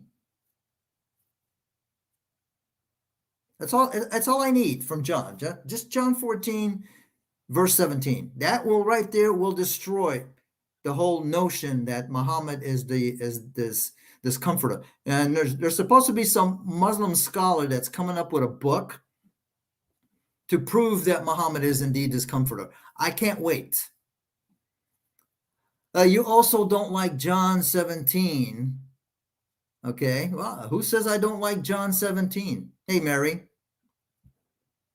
Are you telling me that Allah is a father? I mean, we know that Jesus refers to the Father. Your problem is you don't understand the Christian concept of God. And I can't explain to a snail. Okay. None of us here believe in three gods. Do you believe in three gods? No, I don't believe in three gods. I'm pretty sure Amir, he doesn't believe in three gods. You just don't understand the concept because you have a limited understanding of God. Your Allah is limited. He let him prove there is Allah anyway, or Muhammad. He Well, you can't. believe me, believe me, he doesn't know anything about Allah. Let him tell me what is Allah, who is Allah, what is the shapes of Allah, because there is many shapes for Allah. He's transformer. Allah, he've got many shapes. Let him tell me from his how big, how small is his Allah. Let him tell me what is the last shape he show himself in it, or anything. What is Allah for you? I don't know. We don't know Well, what do you know about Allah? hey, another question to ask people who want to follow Allah is, why was there certain exceptions to what was cleaned out of the dome of the mosque when they got rid of the idols? The certain exceptions. Wasn't one of those the idols for Allah? Well, yeah, he was one of the 360. So it's something to think about. So Allah is known as an idol. Um, so so he was one of the that the polytheist worshipped. So they had has the God of the Bible ever allowed an idol to be used to represent him? And the answer is no. Right. We in the Judeo-Christian faith, we refer to God as our Father. Okay, it says that over and over and over throughout the scriptures. But then if you don't read them, person using my name, uh, uh, if you don't read the scriptures, you can't know those things. Yes, because if you read the Bible, you would know those things.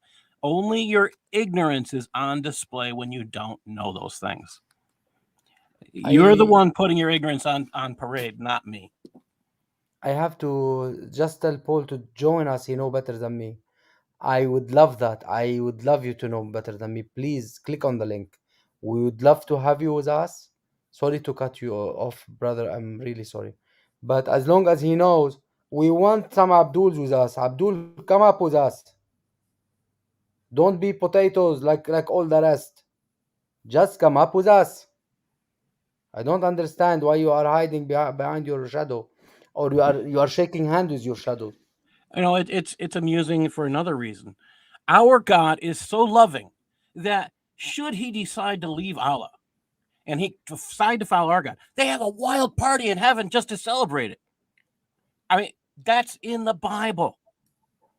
Our God is so loving, so grateful, so excited that you would come to see him. What reason do we have ever to follow your God? Can you please explain one, just one? What would he give us? What does he offer us? Because I see nothing offered. We have a God who starts with love for us. You have a God that starts with hate for us. When someone starts with hate towards me, I don't want to return love for that. Well, I you think have we should say no more. He said no problem, so he should enlighten us now. Paul, are you coming? Is he in the I think studio, brother? Paul is probably another name for Jason Bourne, John Wick, Constantine Mitras. But here's something that's Okay. funny. Allah is a conditional God. If you do this, Allah will do that. If you don't do this, Allah's not going to do that. But here's how stupid Muslims are. In the Hadith, which I'm pretty sure you probably know this, there's a Hadith where Allah has two forms. On the day of judgment, he's going to come in a form that the Muslims are going to be afraid of, right? They're going to seek refuge with Allah, from Allah, right? So Allah is going to go away and he's going to come back in a different form. Now, this one the Muslims are going to recognize. So my question is, if nobody has ever seen Allah, how did the Muslims know that the first one is not Allah? Right? I mean, if you haven't seen Allah, how Actually, do you know that? Allah has been seen so many places. Uh, Allah has been seen many places. Yesterday I told you about it. I think you were on the show when I spoke about it. Allah been shown as a tree for Moses. Allah is a tree, let's say. Oh yeah, yeah, that's right. He spoke as a Allah tree. shown to Moses as a mountain. فخر فخر fell down. Yeah, Allah came as Shabun Amrad, a young man, and he's white, of course, because he can't be black. You know, Allah, when He created Adam, He created him as his shape, same thing, copycat, it's copy paste. So Allah, we know that He's as big as Adam. He's not big at all. You know, Allah, He came. He is the foot. He's shin. Allah, Hey, we know that He doesn't have one eye. So basically, yes, and you've got only one shin, two eyes, and two hands on the right hand, right side. So we know that Allah, He came like that. They saw Him somehow. Muhammad saw Him, Shabun Amrad, young blonde guy. So we know as well about Allah so many things. What do you know more about Allah? Can anybody remember anything about Allah? So Allah is transformer. Believe me, Allah is transformer. He can change so many things. Allah can do. I think he came. He came. They say he doesn't come into his thing, his whatever he create and stuff. But he created Adam. Where did he create Adam at the time? Where he was playing with the mud when he created Adam. And Allah, we know that he keep playing with himself, and all the sperm come down on people. And Mufti Lais was opening umbrella last time. Abu Lais, Mufti Abu Lais, opening an umbrella. What do we know about Allah, Paul? Allah is so weak. Exactly, Allah is so weak. Isa in the while Isa in the Quran, before I go to Isa, Allah is busy playing with private parts. Allah, Allah is keep blowing kept busy so long. I don't know doing for Maria, Mary, whatever her name, and Maryam, in the Quran, to make her what they call it, pregnant. Allah, yeah, man. Allah is really, really awkward man, because he's up there, whatever, wherever he is, he's doing all these versions and sending and cementing. Allah's really busy man, just getting all these things. Allah's really, really, he can transform from. Uh, do you want the proof? Quote Quran 42:11. Why not bring you come up? Why not you bring your proofs, and come up. We want you, Paul. We love you. I will give you. No, nothing. Anyway, so Allah is big deal for some people, but he's not but a stone, because he's uh, as we know, all of us, that he is amless. He's like very, very soft, and he's a stone, and he's ajwaf. He's empty from inside. We know about Allah that he doesn't eat, doesn't drink. Subhanallah. Yeah, bless you, bro. And we know about Allah that he doesn't have a spirit. He does nothing to do. Yeah, I don't speak English as well. Yeah, I don't speak Arabic. I don't speak English. I don't care. Who give a damn? I don't care. And I speak four languages anyway, and some others a little bit. I don't care anyway about your opinion. However, but can you defend Allah? You can't defend Allah. Undefendable. Not even your Zakir Naik can defend him. Undefendable. So Allah is Holy One, or whatever. He is sitting on that. Where we ended up with Allah. Guys, we definitely ended up with Allah somewhere. He's ajwaf, he's empty, he doesn't have a spirit. So he can't be, you cannot say that he is the same God like us, because our God is a spirit. He's a loving, he's a spirit. You cannot compare anything to our God. You cannot compare anything to our God. Your God can't be in his creation, while he is in his creation.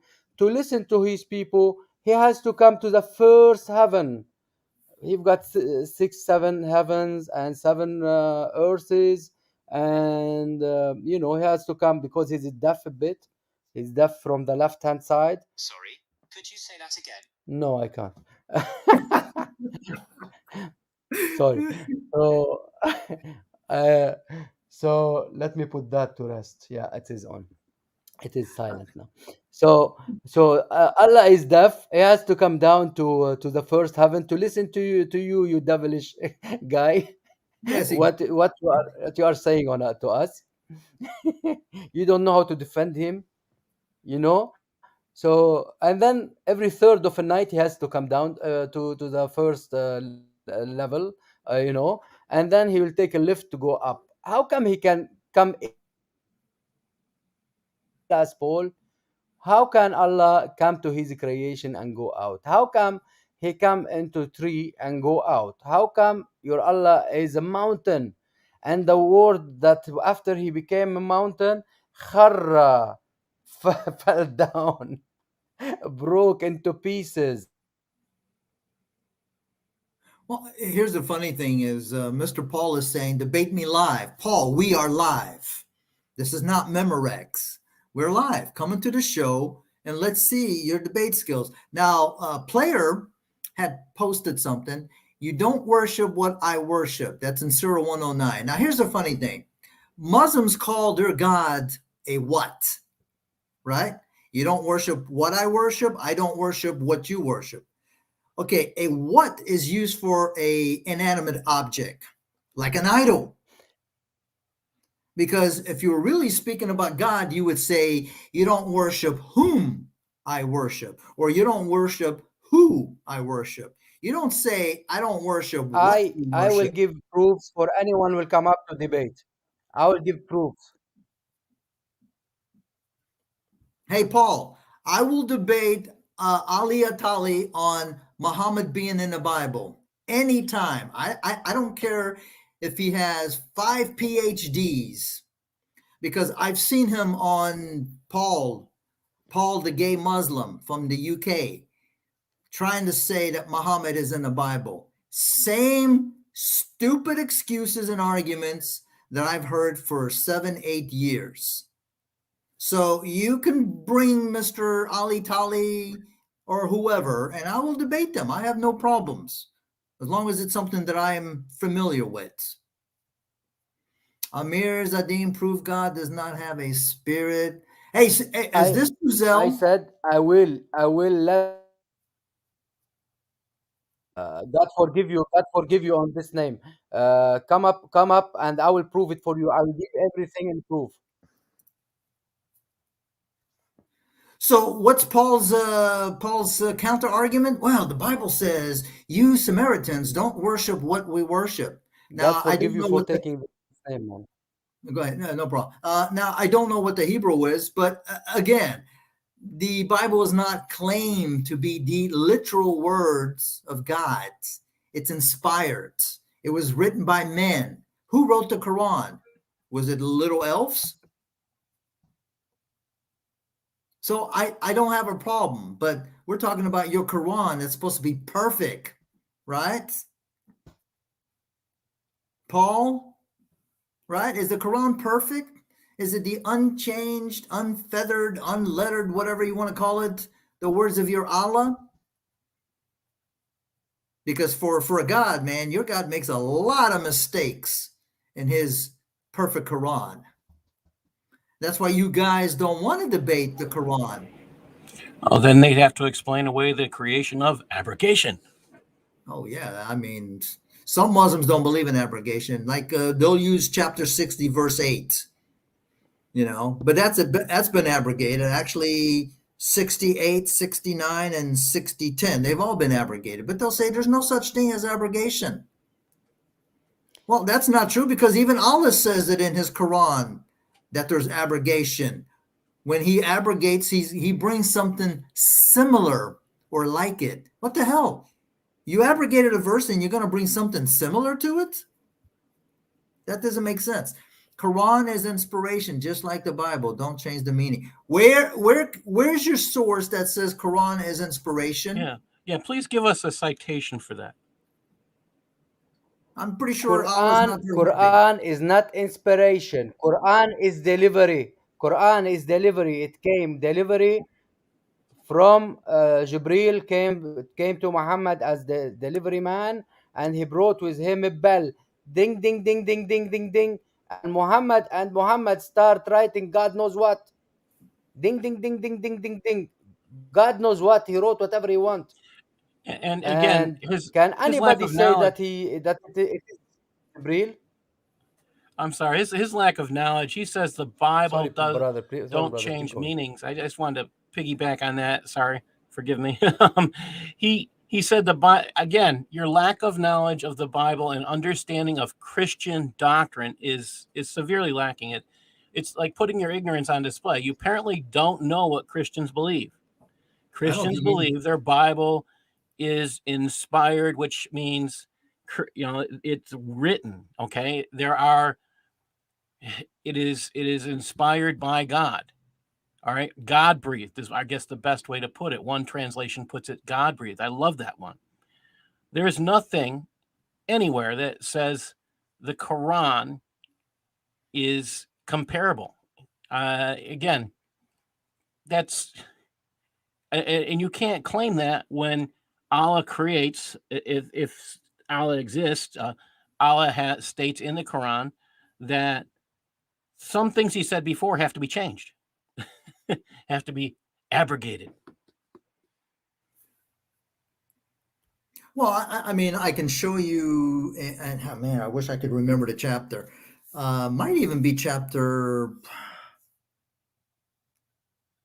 What are 6. what are you searching for? There is in the chapter where Allah is speaking to Muhammad and he's trying to give him a pep talk. I guess the Muslims are going to go and fight. I think it's in 1649, 1650. I think it's in the chapter of the bees. But Allah tells Muhammad, hey, go lift this, go give him a pep talk. And he tells Muhammad that one Muslim can defeat 10 unbelievers. Now, it doesn't say one can defeat 10, but if you look at the ratio, it means one can defeat 10. Like if 100 guys can defeat 1,000, that means one can defeat 10, right? So I guess the Muslims went out there, they were all excited, they were all pumped up, and they basically got their asses handed to them. At the very next verse, Allah comes back and he tells Muhammad, hey, I realize that there's weaknesses in you guys. What I really meant to say is one Muslim can defeat 2 unbelievers. I mean, seriously, what the hell? And we're not even talking in different chapters. We're talking a verse back to back. Allah made the poor Muslims go and fight, and all these Muslims died because Allah told Muhammad one Muslim could defeat 10 unbelievers. And then he comes back in the very next verse and says, hey, listen, man, I made a mistake. I really meant to say one Muslim can defeat 2 unbelievers. Now, is this Was God? a good calculation. It's all over the Quran, way he means inspiration. Paul, no, don't give me it's all over the Quran. Give us a specific verse. And again, the link is pinned. Anybody wants to come up, you don't even have to be a Muslim, as long as you don't come here try to divert to Christianity. Topic of the show is, why should I believe Islam? Paul clearly is like his prophets, scared, a runner. I mean, you're on the internet, so clearly you can just click on the link. I mean, it's browser-based, which is why I love using StreamYard. There's no excuse, oh, I don't have the software. I don't want to install the software. You don't need the software. You just click on the link, and you can come here. We can make you famous. I mean, you can embarrass us and prove to us that we don't know anything about Islam. But they can't do that. Why? And then they have to make videos of how Sam is scared of Sheikh, what's the guy's name? Khalil Allah, okay? And how Sam is afraid of Sheikh Uthman. Now, this is the Sheikh who, when he was talking to David Wood, told David Wood,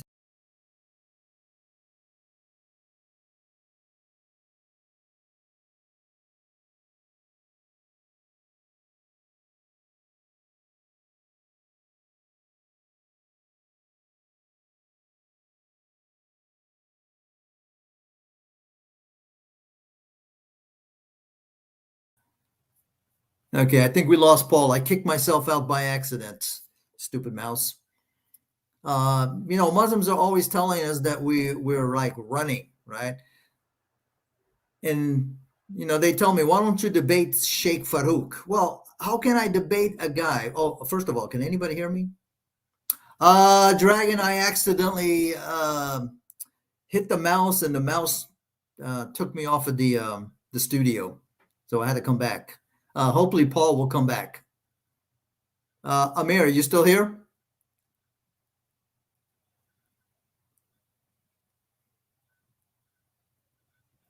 Anybody hear me?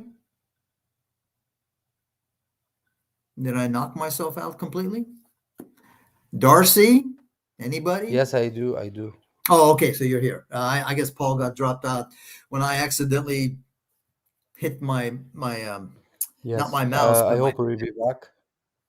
Yeah, but like I was saying, it's funny how Muslims, they tell us that we're run, or why don't we debate such and such imam or sheikh like Sheikh Farouk? But this is the man who lied to David Wood and said that Allah created the angels and the jinn from water. Where does it say in any Islamic source that angels and jinn are created from water? This is the man who also said the sperm of a man and the sperm of a woman. Now, do women have sperm? I don't think so. So how can I trust a guy who lies to your face? Now, David Wood took it more calmly than I would, because I would have spanked him right there. probably why David Wood came back and then did a video. But I mean, and I did a video showing exactly how, the jinn are made of Brother, fire. is it cutting off from your internet or from mine? Because I hear you like a robotic. I don't know which side it could be. Because if You're it's coming. from yours, go out and come back in or something. Check your Uh, internet. well, I mean, my internet is showing that it's good. Let me see. Yeah, it says that it's good. And for me to come Okay, back, cool. yeah. Please, guys, confirm if he sound good.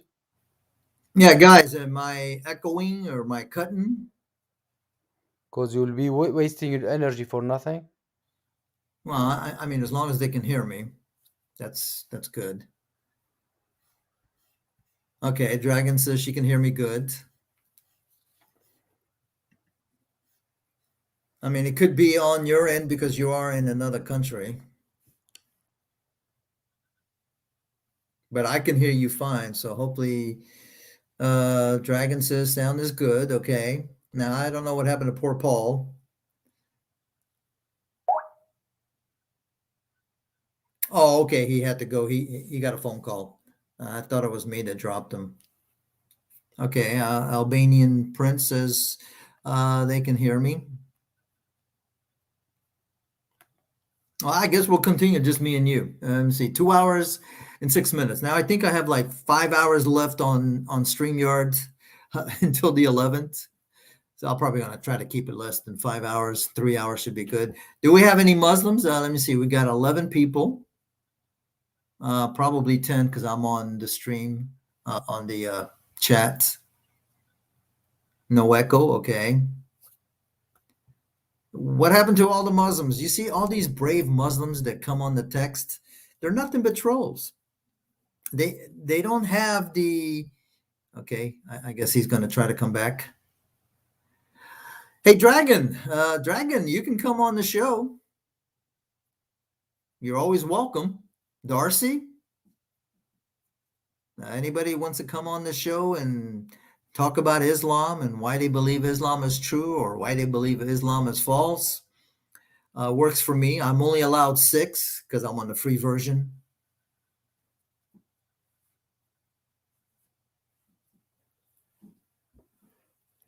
Oh, okay. As long as you know that you're always welcome. I don't know what happened to Connie. People must be busy. I just happened to be off today, or otherwise I'd still be at work. So we all know why Islam is false. Darn it. So we can't teach you anything. All right, let me see. He's back. Let me see if it's okay. I think it's on your end. I am seeing the wheel of Yes. that little thing that says your connection Yes, is apparently it's my internet. it's buffering. Must be a lot of people. Well, let me see. It's now 8 o'clock on your end. So maybe you got a lot of Muslims that are getting on the internet to try to get in line. Oh man. I mean, I advertise, and Yes, I can't get anybody. Hey, Dragon, did you get in touch with Yahya? Let him know that I'll discuss Isaiah 42 with him. I mean, we've already done a discussion debate on the Gospel of John, and that was hilarious. As a matter of fact, I think I have a couple of debates on YouTube from Pal Talk with some Muslim called Jabril. I just messaged Connie. Okay. Well, Darcy, we're all in the same Skype. And I put a message there. Amir, I sent somebody a message on Skype. I don't know if it's you.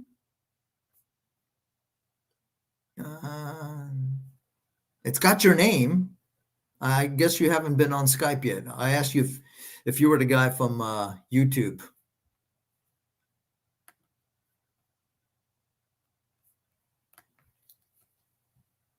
Oh no, not Yahya. Yeah, I know. Repent. Apparently, Yahya is the only one who who wants to debate. At least I got to give the guy some credit, and he's been civil with me. You know, he just Yahya is pure script. Show me a Muslim that's not pure script. So here's what you do: if you know a Muslim is going to use a script, take him off the script, throw him for a loop, and then they he's your preferred Abdul. Once you take them off the script, that's it. Okay, they're like a fish out of water. They don't know what to do. That's when the insults start to come. That's when the ad hominems start to come. That's when they start attacking Christianity, right? Because you've taken them out of your script. Now there's another guy too, August Abbas. I've told him I will debate any of the Islamic claims. Why do people believe in clovets? I don't know. I don't. I mean, I do, but I see it as nothing more than what do you call it? The flu that we get every year. Just a little, more. Islam is the truth. Paul, how would you show me? Oh, Taxi Pizza. So you know who a boss I'm talking about. So Paul, it's lovely that you tell me that Islam is the truth, but how would you convince me? Let's pretend that we're in a courtroom, right? And Islam is on a witness stand. Or is and you're, I don't know, you want to be the defense attorney and I can be the prosecutor. I'm usually the prosecutor. So you can be the defense attorney and you can show me why you believe Islam is the truth. I'll be the prosecutor. I'll be the bad guy. And I'll show you that Islam is not true. I can't prove it. I'm sorry. But Paul, you just made a claim. How can you make a claim and say, I can't prove it? So, well, bring me your scholars. Why do I need to go to scholars? Are you not a Muslim?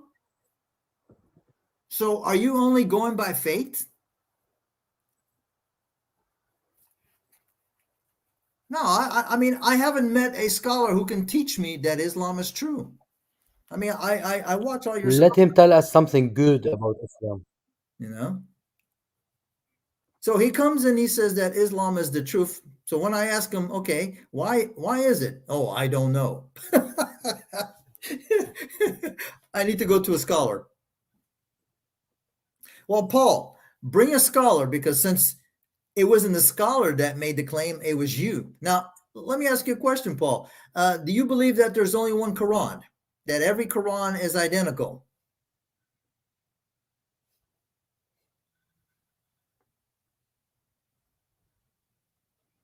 There are prophecies in Quran, the body of Pharaoh. What prophecies? Which Pharaoh? I don't know which Pharaoh. Oh, and by the way, It is his name. Paul, I got some bad news for you. Okay, if you're referring to Ramses II, Ramses II died at 90 years old from natural causes. He didn't die drowning in the Red Sea. Okay, and there's really no evidence that Ramses is the Pharaoh of Moses, because now they're saying Moses could have been from the 1500 BC. And Ramses was much later, like I think in the 1200s. Also, what's so special about a mummified pharaoh? Do you know how many mummified pharaohs we have? What's so special? Now, he thinks that it's the pharaoh of Moses because some guy, Dr. what's his name, Bakali, whatever, supposedly examined, and he said that there was they found traces of salt. Okay, what's salt? You do know that there is a special type of salt that the Egyptians used to kind of suck out all the moisture from the dead body. Okay. Ramses II isn't the pharaoh of the Exodus. Exactly. But let's say he was. We know that he died at the age of 90 of natural causes. He didn't die because he was 90 years old driving a chariot through the Red Sea and then he got drowned in the Red Sea. So either way you slice it, either the archaeologists, archaeology, what do you call them? Now I can't even talk. The archaeologists are wrong, and then Quran is right. But then again, the Quran is a vague book. What pharaoh? We don't know what pharaoh. Now, Ramses was also the name, I believe, of a city. Yes, I actually have that documentary, a very good documentary, the Pattern of Evidence, and that's where he's saying that Moses might have been much more earlier than what we originally thought. I think the people of science wanted to hide this prophecy. What prophecy? There is no prophecy. Allah didn't name. Excuse me. Allah didn't name the pharaoh. I'll give you another example of a failed prophecy. In the chapter of the Romans, chapter 18, where Allah says that the Romans were fighting somebody. Okay, who were they fighting? Where were they fighting? And then that they're going to be victorious in 3 to 9 years. What kind of prophecy is that? Brother, there were only one prophecy and it was right. That Muhammad was going to die, just like Allah said he would die in the Quran? If he's liar, yeah, they will cut his aorta. Yeah. But our Jesus cut his aorta because he is liar. He made it a truth for him. He made his wish to become truth. And that's exactly how Muhammad said he died, no matter how Muslims try to get away with it. But what's even more funnier is you got Muhammad, he goes, he conquers, he slaughters, and he has the person that he just finished slaughtering her people make dinner for them. I would have poisoned him too. It's vague, so that will make research yourself. But Paul, I have done research. Okay. And I've researched, and it says Ramses II died at 90 years old. As a matter of fact, if you look into my channel, I did a video on this particular, about the pharaoh, because somebody had done a video. Oh, the miraculous. Paul, anything? Tell us anything to compare between Muhammad and Moses. Nothing. Tell us. Well, I mean, Moses didn't marry a 6-year-old and have sex with her when she was 9. Moses didn't have 11 wives. Moses didn't commit adultery. He didn't fondle her at 6. Yeah. And also, Paul, if you're trying to refer to Deuteronomy chapter 18, can you show me anywhere in the Torah where the word brethren is referred to the Ishmaelites? Just one simple verse. Because if you read Genesis, Ishmael was going to be, Ishmael and his descendants were going to be the enemy of all nations. So the Ishmaelites would have been the enemy of the Israelites. So why would God be picking a prophet from the enemy? Not only that, go ahead. Ishmaelite or not, no reason. The guy doesn't know who's his father. Muhammad doesn't know who's his father. Even the grandfather who tried to keep him for a couple of years before he died, because Muhammad was bad luck for everybody. Everybody died when they kept Muhammad or Qatham. Yes, the one who was breastfeeding him died. His mother took him for a couple of years, died. The grandfather took him, died. His uncle took him, died. Everybody was bad luck for everybody. The grandfather, before he take him, he said, "I wouldn't take him. I don't want to take him. He's a laqit. He's a bastard. He doesn't know his father. He didn't want him. He doesn't know him. It's not his father, son's. He's not from his son." But then he took him. He took him to keep him because he was nobody. He didn't have anyone anymore. But he didn't have any relatives at all. only as people say, or the right what they wrote in their books, one of those priests, but it's not a priest from Nasara basically. It's not really Christians. One of them, he was his father, but he can't reclaim that he's his father. Either is Waraq ibn Nawfal, but more for I go more for what's his name, the other one in Damascus, because his mother, when she gave birth to him, imagine the light came out of her vagina into Damascus, because he lived in there. So uh, what's his name, brother Elkin? What's his name? The other guy, priest, not priest. Oh, Yeah, he was. Father, the Orthodox priest, Hadi? Boutros. He was Rahib Buhaira. Yeah, Bahari, whatever. Buhaira, Right. Ah, Buhaira. So Buhaira was living in Damascus, and he saw the light out of his mother's private part. Do you believe in that? Do you believe in that? What the hell is that? What a projector she got. She She was had. using. She I was hope it using. was LED. I hope it was LED. She was using a high-powered flashlight. Oh my God. Oh my God, what a projector she had. I think she needed big power at the time. Maybe there were some, I don't know. She needed big thing to project all that power to reach Damascus from, if you want to count the mileage from Damascus to Saudi Arabia, wherever they were sitting in that tent. There were no even light in there. They were living on the whatever candles, you know. So she had the only light. She had the only light at the time. Hey, Paul. That supposed protection.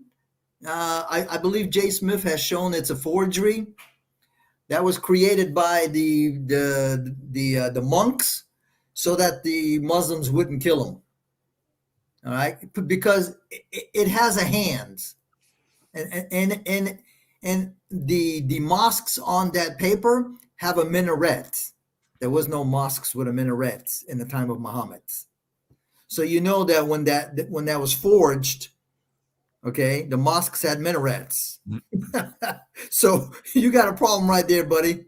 That wasn't from Muhammad. Muhammad didn't say anything about protecting the Christians. Read Ibn Kathir on chapter 9, ayah 29. Okay? That doesn't sound like protecting the Christians. Yeah, protect the Christians as long as we pay your jizya and we're second-class citizens and you guys can Exactly. humiliate us. Player faint. Put it right. Read about the pack of Omar. Yeah. And what about when he make the thing between Jews and the Christian? He made the treaty. He broke the treaty and he went killing them, all of them, killing spree. He didn't keep anyone. Not just he kept the one he sold and the one he took them as slaves, sex slaves. Yeah, but remember, I think there it's in the hadiths where Muhammad says, if I make an oath and I find something better, he's going to break it. So you can't even trust the guy to keep his word, because if he says he's going to do something, but he finds something better, guess what? You're out of luck. You're going to be thrown under the bus. Yeah, brother, would you be able to put XYZ message on the screen? Which one? The one about the 875 miles? Ah, yes, let Paul Uh, and everybody see it. okay. That's how much she was powerful. That's how much she was powerful. Wow, She that's had real power. I don't even think my military laser goes that far. She could reach the moon, man. I'm telling you. Maybe Yeah. that's who Muhammad wrote her. Now, also remember, there's a story about when Muhammad was a young kid. He was split open from his collarbone all the way to his belly button. All his organs were taken out. They were washed in a gold basin with Zamzam water, and they were put together. I mean, seriously? I mean, wasn't Muhammad abused as a boy by one of his male relatives? His I uncle have, or his From his father? I I'm not have sure. heard I've that. heard. Yeah. Yeah, and You know. he told him when he slept with him, he took it to make him take his off his clothes, and he was Mm. so smooth, and he smelled like he was dipped in a musk. That how good he was. I mean, no wonder the guy grew up with a warped view of how God created sex between one man and one woman in the confines of marriage, you know. But ultimately, you know, Islam is just a porn fest. There's nothing holy about it at all. Yes, they were holy, Yeah. full of holes. Full of holes, yeah. That kind of holes, yeah. You know, hole in one, you know. Hey, we got a live Islam, one. We got a proud. Islam is a sorry. golf religion, you know. We got a proud transphobe. He's a transphobe. I guess he doesn't like transgenders. Hey, proud, why don't you come? The link is on the it's on the chat, so you can come. You can join us. Why do you blame the Quran for violence? Didn't forget the Old Testament. I don't know who's blaming the Quran for violence. Well, one thing that I would like to ask, and I do use this argument against the Muslims, and it's like, according to the Islamic claim, Allah gave Moses the Torah. So, He wrote it for him with his own hand. yeah. So all the Blame violence Allah. in the Old Testament is Allah doing it, Simply blame Allah. right? Yeah. So You know, Moses was a Muslim, Adam was a Muslim, Abraham was a Muslim, apparently. You know, Muhammad was the first Muslim, Jesus was a Muslim, everyone's a Muslim. Yet the Old Testament is evil because, you know, God enacts justice. You know, being God, he can do that. He is sovereign. So he enacts justice on evildoers. So, you know, they're all over the shop. They can't get their arguments straight. They have no you know, coherent view of God because they believe in Muhammad. no, if you don't believe him, you get your head chopped off. Let me see. Well, that's it. Did I lose my my admins? We got Mr. Proud here. He's doing his I call it the Allah masturbation. He's trying to divert the topic. Notice where does Isaiah 53 say Jesus is the Messiah? Hey, Proud, where in the Quran does Isa say he is the Messiah? Hey, Nim, good to see you. Proud, why don't you come into the show? We promise we won't bite. Or at least not hard. I mean, I love these text jihadis. XYZ, if he keeps trying to divert, yeah, give him the hammer. Give him the old Allah boot. I like to call it the Allah boot. Or time him out for 5 minutes or 3 minutes, whatever the thing is. Okay, because he's not going to come here and try to divert. I mean, it's clear. The topic is, why should I believe in Islam? Give me something that will make me take Shahada. Why are we Christians wrong? And why is Islam true? Come with evidences, come with proofs. You can't necessarily prove anything, actually. It's like math. You can prove maths. Maths is a proof because it's foundational, but give us evidences as to why Islam is true and Christianity is not. At least Paul, please don't go. to me. We love you, brother. Stay here. Oh, Paul is Please leaving. don't go. Islam is true. Jesus is a messenger of Allah. That's his argument. Yeah, Now, see, we don't deny that Jesus is a messenger of God. right. God sent him. Jesus said so. But it doesn't negate that Jesus is not God, because obviously because, you know, the Islamic assumption is that we are polytheists. You know, Right. this is the underlying assumption that Christians are polytheists because we don't believe in only one God, but neither do Muslims either. Allah is not only one, he's a composite. He's made up of many parts. A shin, two right hands, a womb, a face. He's got two forms. Yeah, he's a composite. He is not one. So yeah. Allah is a wonder, not a one. But here's also the thing. If you read the Quran, you've got Allah, right? Who's uncreated. Then you've got his word, which I'm assuming is also uncreated. And then you got the spirit of Allah, which he says are spirits. So you've got three things right there, because unless they're going to say that all three of them are the same, right? Now, doesn't that sound like the Trinity? You got the Father, Yeah. you got the Word. Son, which is the Word, The and then Spirit. you got the Spirit. Well, that's the same thing in the Quran. Allah and Isa, we got to stop calling him Jesus, but Isa is Yeah. a messenger, right? So that's one. He's also the words of Allah, and he's the spirit of Allah. He has the spirit of Allah. That's three right there. So, and for a religion that abhors the number three, just about everything that Muslims do revolves around the number three. CP mentions that Islam is a religion of three. Yeah.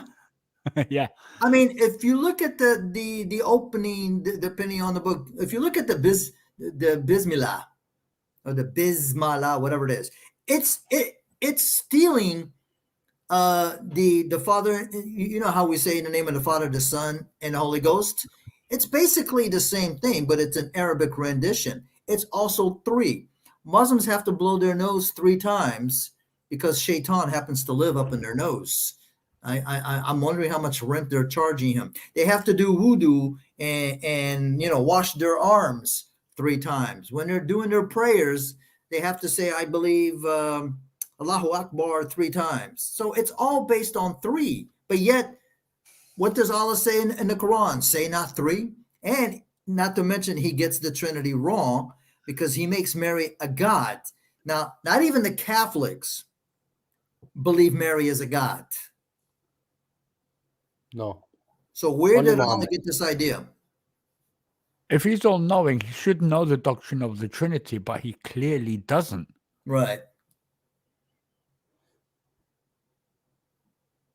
So it's so easy to deconstruct the Quran with its contradictions, with its historical errors, with its scientific errors, which they claim the Quran has none.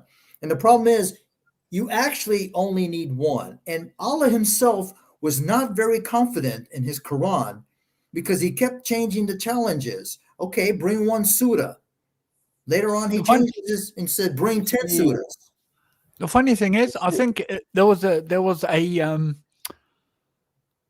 Bob the Builder was at Speaker's Corner and he was challenging this Muslim about the 15 verses recited by the jinn in the Quran. And it's so the jinn's words are equal to the words of Allah, even though it's a quote, but the words are literally in the Quran. And there's even earlier on you were speaking, brother, about prophecies fulfilled in the Quran. Muhammad actually did give one fulfilled prophecy, and it was, if I was to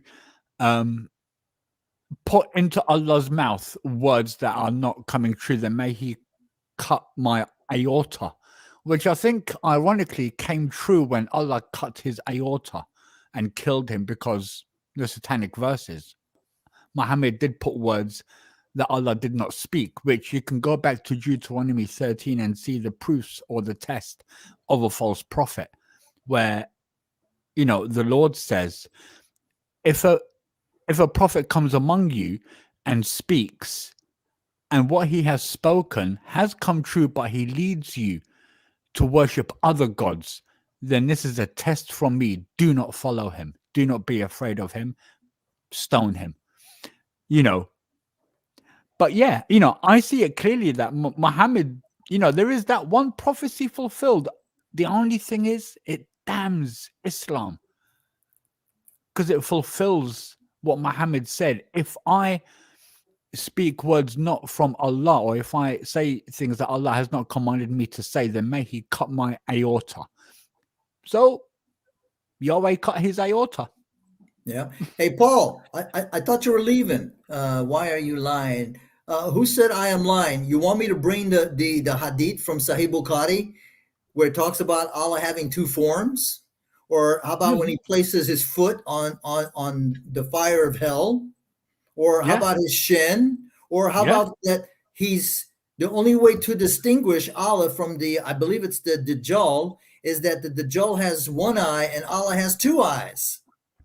Now, if Allah has a throne, that means he's got an ass. And let me tell you, Allah's got a huge ass because apparently the sun goes and prostrates under Allah's throne. So I don't understand. Either your sources are BS, which I believe 100% they are, because you don't have any sources from the time of Muhammad. There's no sources from the 7th century. Everything, and I think, Paul, you mentioned the Umayyads. When were the Umayyads in charge? You know, they protected the Jews and the Christians. Yeah, sure, they protected them as long as they paid the jizya and they didn't do anything that went against the pack of Umar, right? The hadith must be authentic. Well, it's Sahih Bukhari. You can't get more authentic than Sahih Bukhari or Sahih Muslim or the He doesn't sixth. accept more Hey, than Nawawi. He threw Al Bukhari in the bin. He yeah. threw Muslim in the bin. He want he want Nawawi and Ibn Hajar. He doesn't want Bukhari anymore. He doesn't want the Muslim. No, Oh, no, my friend, it's not up to you. and check this out. He wants a professor, like like the professor that lived during the time of supposedly. Well, even Bukhari lived 200 years after Muhammad died. In the Let me Bible, tell you something. Let me tell you something. All the people who call themselves doctors and professors in Islam, they Mhm. are not professors. They are not doctors. They give them these titles for nothing. Just how much they remember. They know nothing. Believe me, they know nothing. They are not doctors. You ask them about, let's say, embryology and stuff, and it's nothing. They will, of course, they will go for the Quran, is what he says, because that's why they did. Most of them, they do. Like one of them in Saudi Arabia, he did his last project about what sound come of a human body. It was about farting. His last project. Imagine. How bad is that to get a doctorate in farting? It must be really hard, man. It must be really hard. Yeah. Ah. Now, Paul, man, I thought you were leaving. What happened? Now you come back with a second wind? Did Jabril stop squeezing you? The Quran says it contains metaphorical speech. Well, here's the problem, Paul. Your God contradicts itself. Your God, in many verses, tells me that the Quran is clear, the Quran is detailed, and every verse is explained. Then it turns around and says, yes, there are verses that are clear, there are some that are allegorical, and only Allah knows what it means. Okay, so if only Allah knows what the verses mean, why are they in the Quran? What's the purpose of having something in a book that nobody knows what it means except Allah? Was Allah just trying to pad the Quran? He was adding what we call fluff. And how come without the Bible, the Quran is a useless book? Because it gives you more questions than you have answers. It doesn't even tell you, and I think Allah does not like women, because notice, Allah is very clear about how he created Adam. Or maybe he's not so clear because he can't remember how he created Adam or how he created humans. But nowhere in the Quran do we know how Eve was created. Why? Doesn't he like Eve? Isn't she the mother of all humans? No, they say it is dila awaj. It's a bended rib. Yeah, but where's that in the Quran? It's not. It's not. Okay, Adam had two sons. Great. What were Adam's two sons' names? It's not in the Quran. Mm. What, which son killed which son? Not in the Quran. Ask a Muslim, who is Israel? Oh, it's Jacob. Great. Where did you find out? Show me in the Quran where Allah says Jacob became Israel. Not in the Quran. It's cherry picking at its Yeah. extreme Now we worst. got, let me see, proud transphobe. How can you say the Quran was stolen? I never said the Quran was stolen. Where have you seen me say the Quran was stolen? While Christians stole the Old Testament. How did we steal the Old Testament? He's asking this question again. He still hasn't. I asked him, "What's your evidence for this?" The New Testament is fulfillment of the Old Testament. Read Luke 24:42. Jesus said, "Everything written about me in the law and the prophets had to come true." Oh no, my favorite Murtad. Aladdin, the dancing Filipino. Yeah. Why don't you come up? No, I don't have five pastors. Do you have your Allah, your Muhammad, your Imam, and your Sheikh so they can debate me? Aladdin is great, Kafir. Come on up. Come The on, thing is, I suppose, with Islam, because obviously, as Christians and as a testimony to the glory of God, He has led truth through the saints through 2,000 years plus.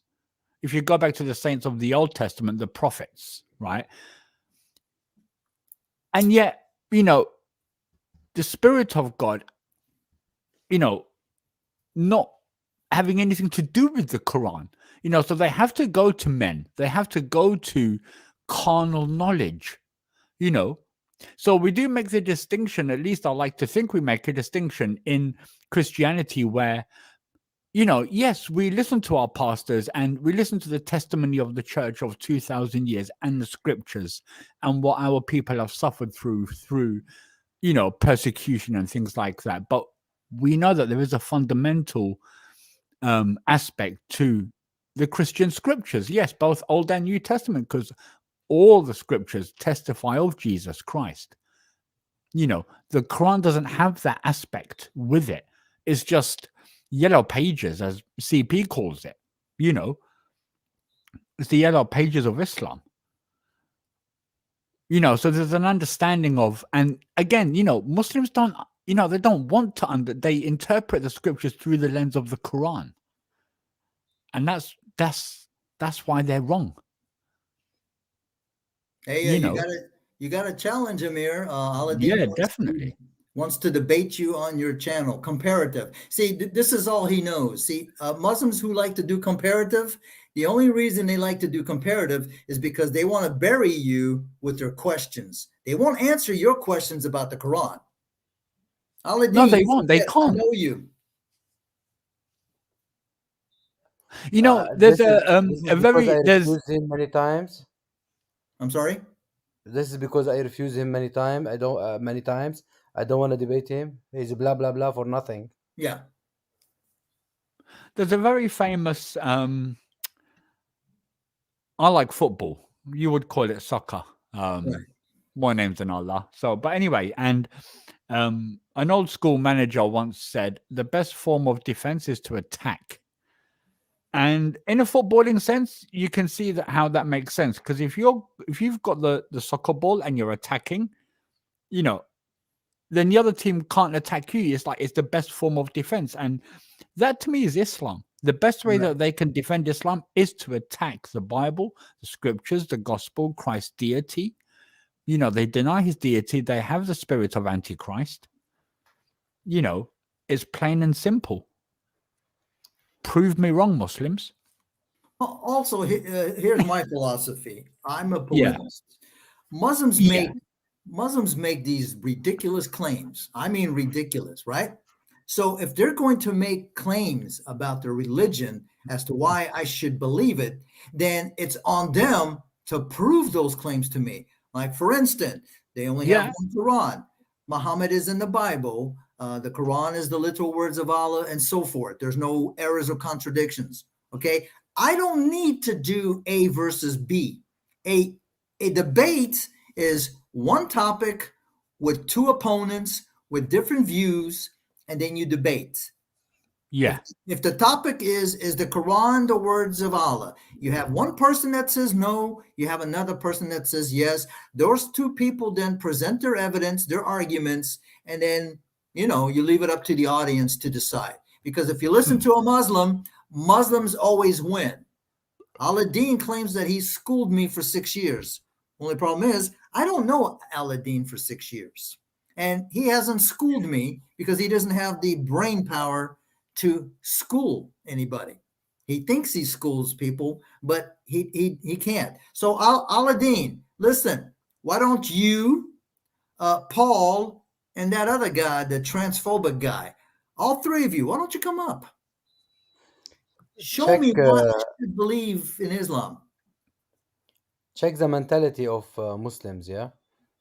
Aladdin, since he started telling me, I challenge you, he never wrote my name one time correct. Every time he changed one or two letters. That's how they speak about with us as Christians. They try to diminuate us because they think themselves something. As Muslims, they should show that they are higher or something, and we are a kuffar.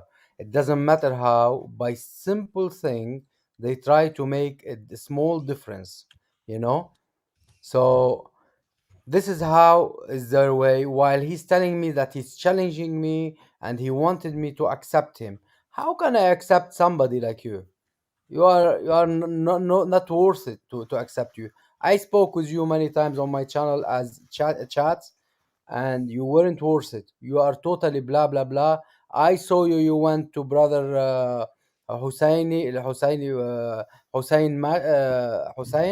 and you were there just to show that you are there. لا تهرب أتحداك. I'm not running, and you cannot do anything. يا زين.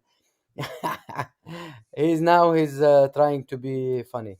So I saw him even with Sam. He's just trying to be. He's a funny guy.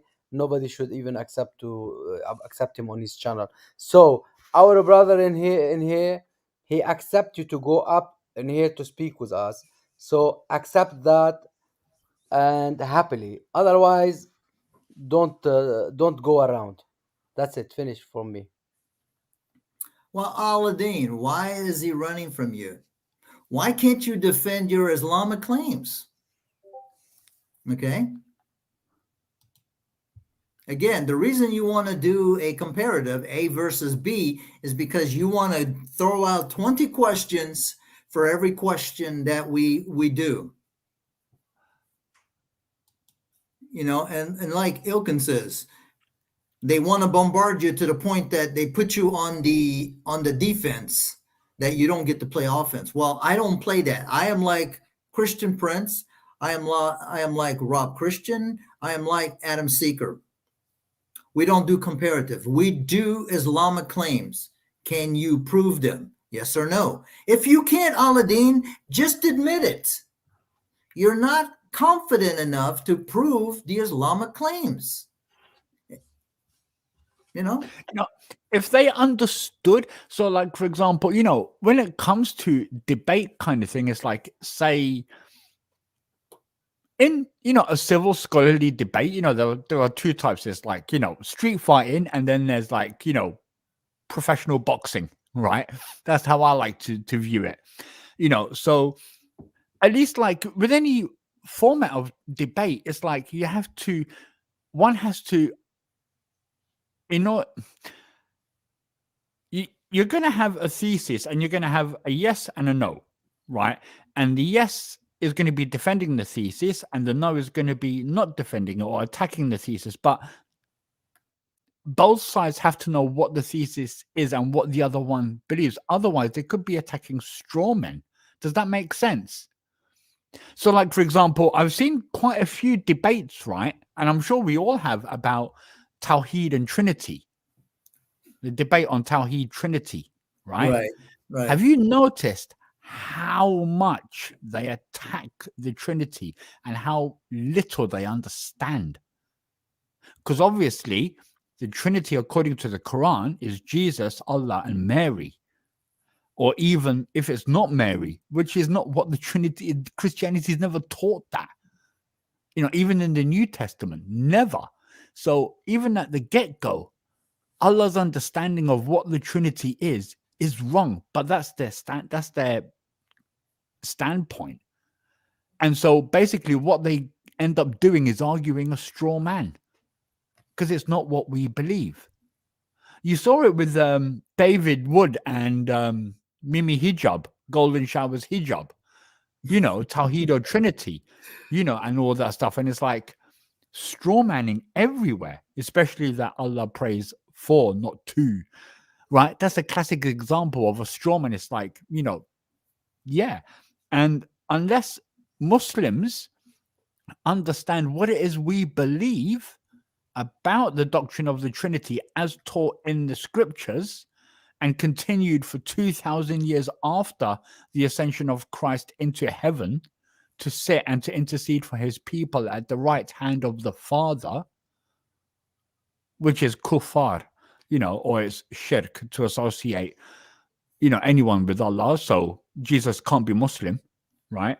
So, yeah, unless they're willing to understand what it is we believe about what the Christian faith teaches about the Trinity,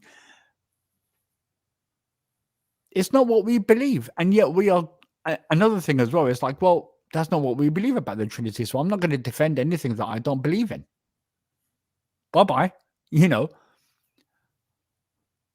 Well, but see, here's the funny thing. The Shahada, right? Yeah.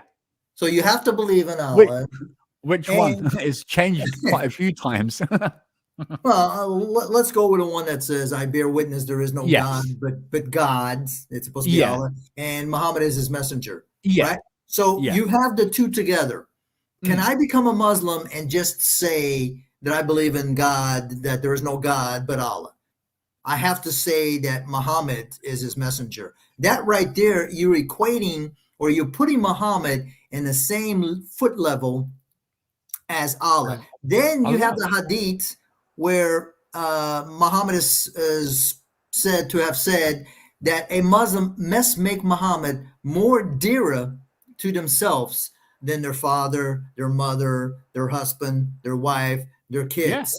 That should be reserved for God. I put no man above my family or my wife or my kids. I don't care if he's a prophet. Okay? He is not worthy of that. That is for God.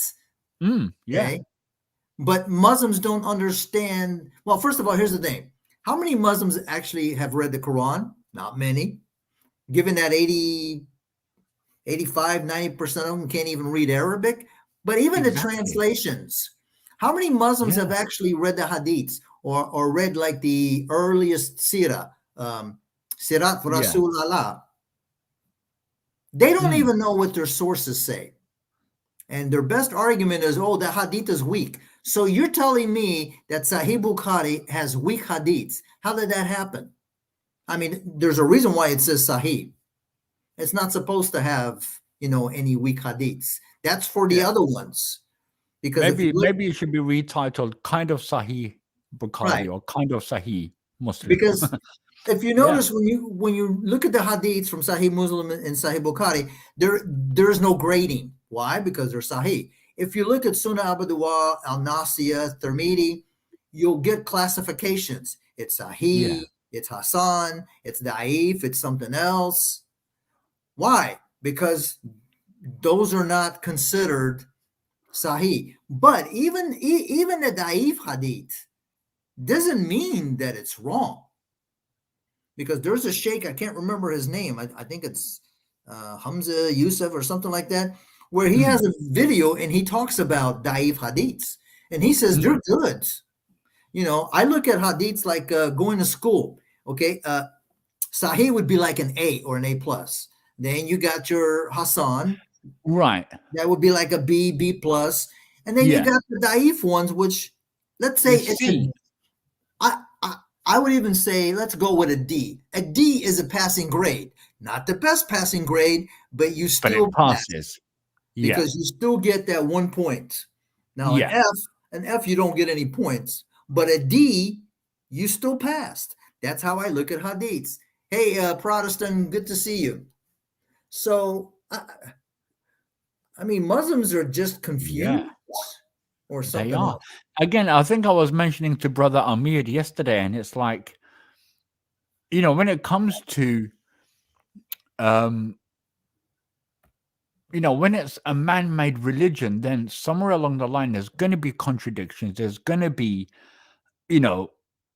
logic all over the shop. It's like a bull in the china shop, and it's pigeon chess, and it's like no Muslim can agree on, accurate verses in the Quran or the Hadith, and you see it time and again whenever you bring up a Hadith or a verse in the Quran, and the tafsir and the translations from the scholars and commentary, they throw them all under the bus if it brings shame to Muhammad. They throw it under the bus. They cherry pick their own prophet, and yeah, that's not a religion for me. That's not the God that I serve. That's not the God who created order in the heavens and the earth.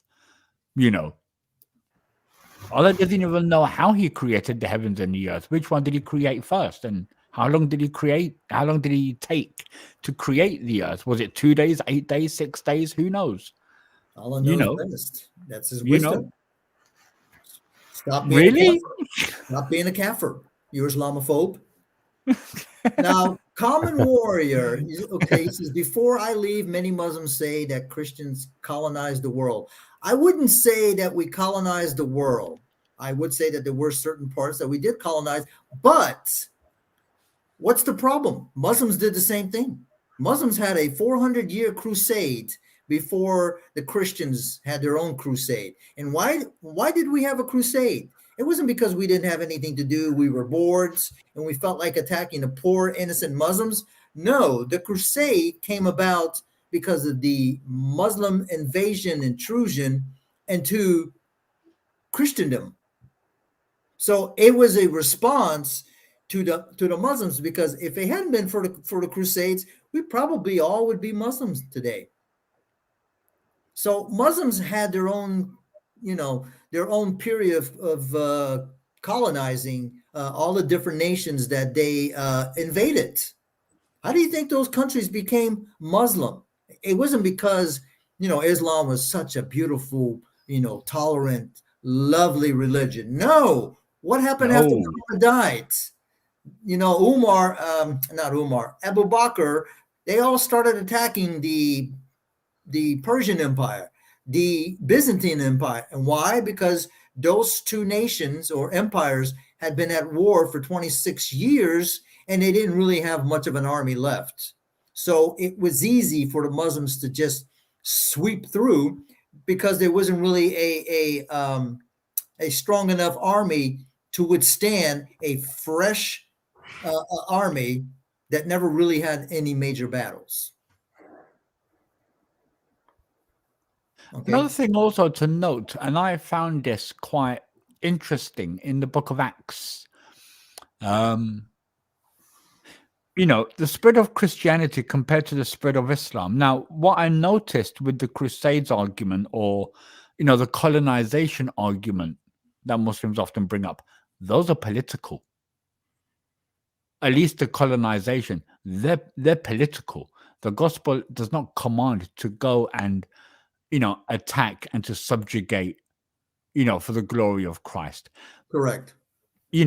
So in actual fact, when the early church in Acts was being persecuted by the Jews and Paul being the chief attacker, they fled. Where did they flee to?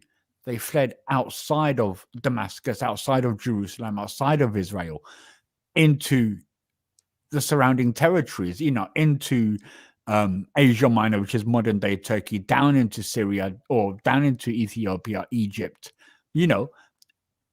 And what happens is when you've got the seed of truth in you and you spread, it's like weeds. What happens?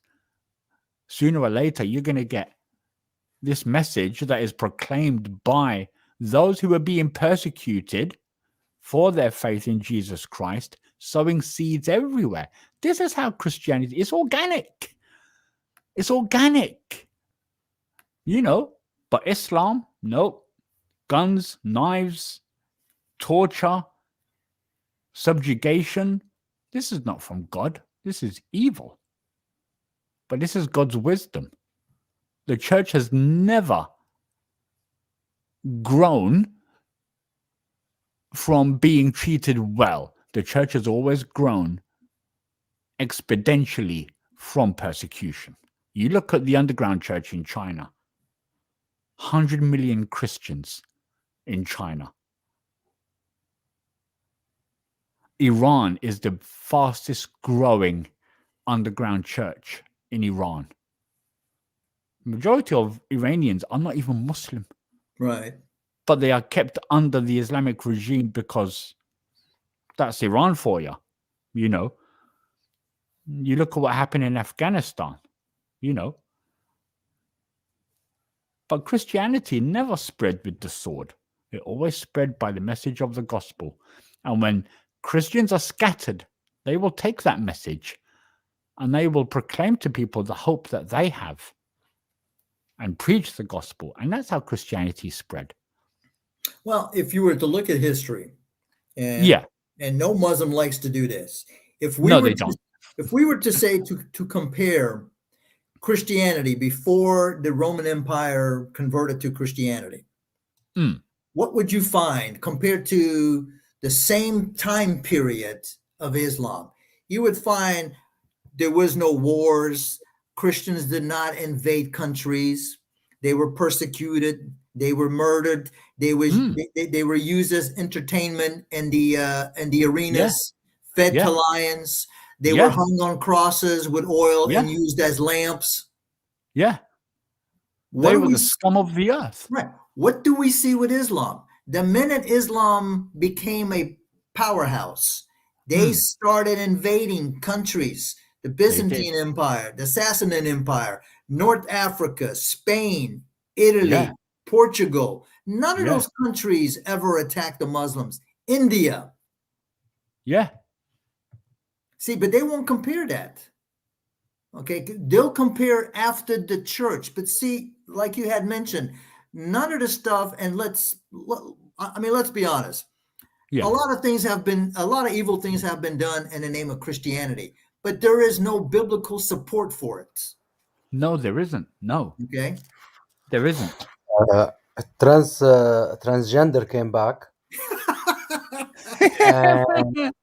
He's using Luke 19:27. He doesn't. Yeah, and I believe, dude, no, bro. You know what? Bro, we don't believe in Luke 19:27. That bit's corrupted. Yes. Remember, that bit's corrupted. We believe that we should read for him from the Quran instead. Yeah. What do you think about that? First of I'm all, looking up. I'd like to ask Proud, can you give me a name of the people that were killed, that were brought in front of Jesus, that were killed, okay, by either Jesus himself or the disciples? Can you give me any sources where that happened? Now, I believe that's a future prophecy, probably in line with like Revelation, where when God comes back, it ain't going to be pizza and Coke. Yes, there's going to be some killing, okay? Because the world is wicked. But if you're going to use Luke 19:27, then I would like for you to show me one person that was executed in front of Jesus because of Luke 19:27.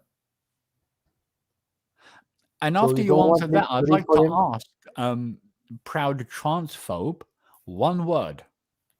Context. What's the context of Luke 19:27? Is it a descriptive text or is it a prescriptive text? Can you answer me that? Oh, they don't know the difference. They don't know the difference. Don't know. Okay, so like when you go to the doctors, like when you're sick, The doctor gives you a prescription. It's something you have to take to get Right. better. So this is a prescriptive text for our Muslim friends. A descriptive text is obviously something that is being described. So read Luke 19, all of it, and read it in context. Cherry picking won't help you, mate. Let's bring him up and let him read for us. What do you think? He won't come up. I can read Luke 9, I can read, You know why he won't come up? You He want why? won't come You know up. why he won't come up? Because he's like his prophet. He was always down. He didn't even wasn't even able to sleep with his wives until Jibril brought him the Kufite. Now, You know. now here comes Paul with the book of Numbers. What about the book of Numbers? See, and you brought up a good point. Let's take, for instance, the Old Testament.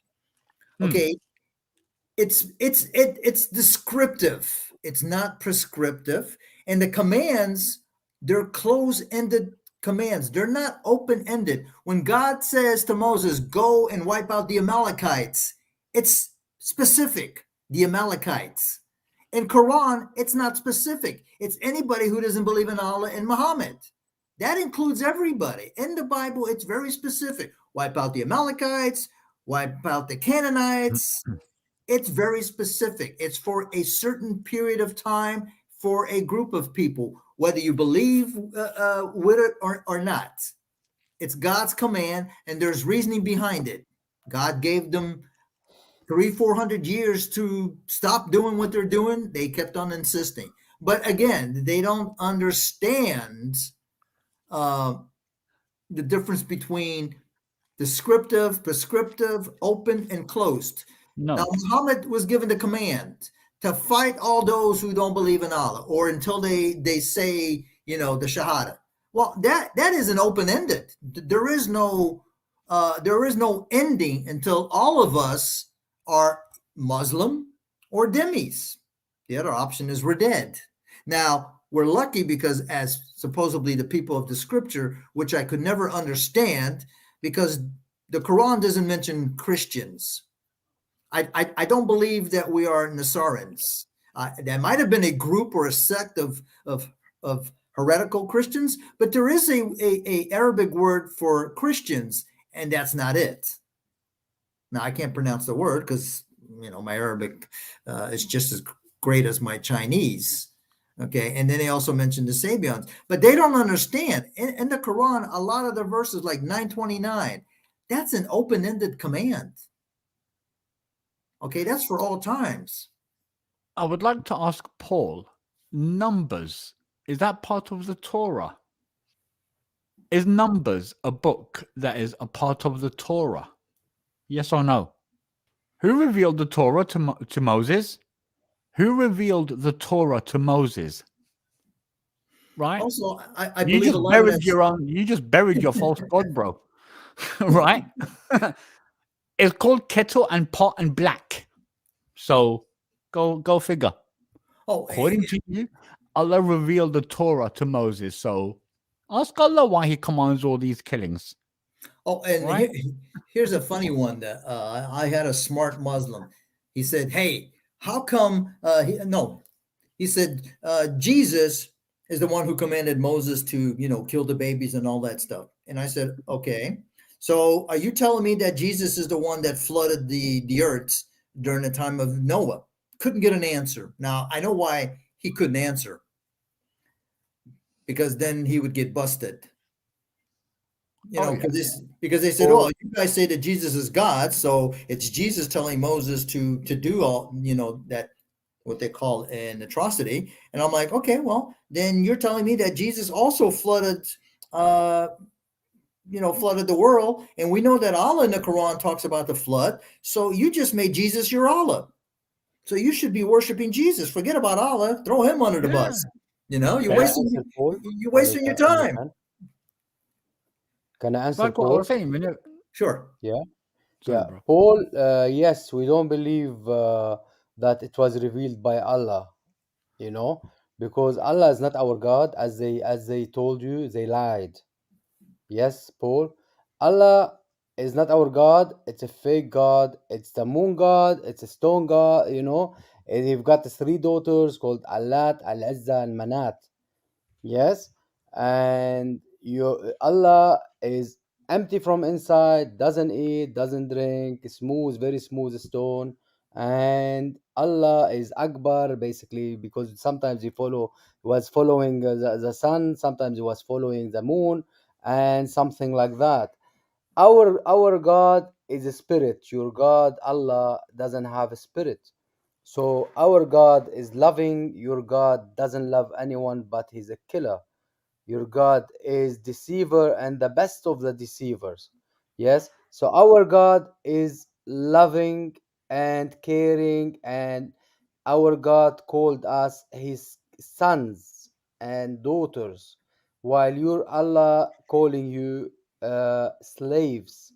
And if you don't do bad and kill and steal and that, he will change you. So you can't have this God same like this God. It's not the same. Your God doesn't exist. It's a fiction basically. Stone.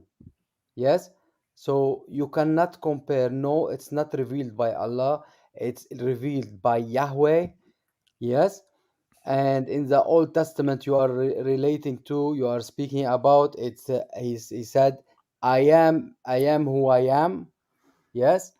Or many names, and they are not names exactly, they are titles, not like Allah. Allah is a name.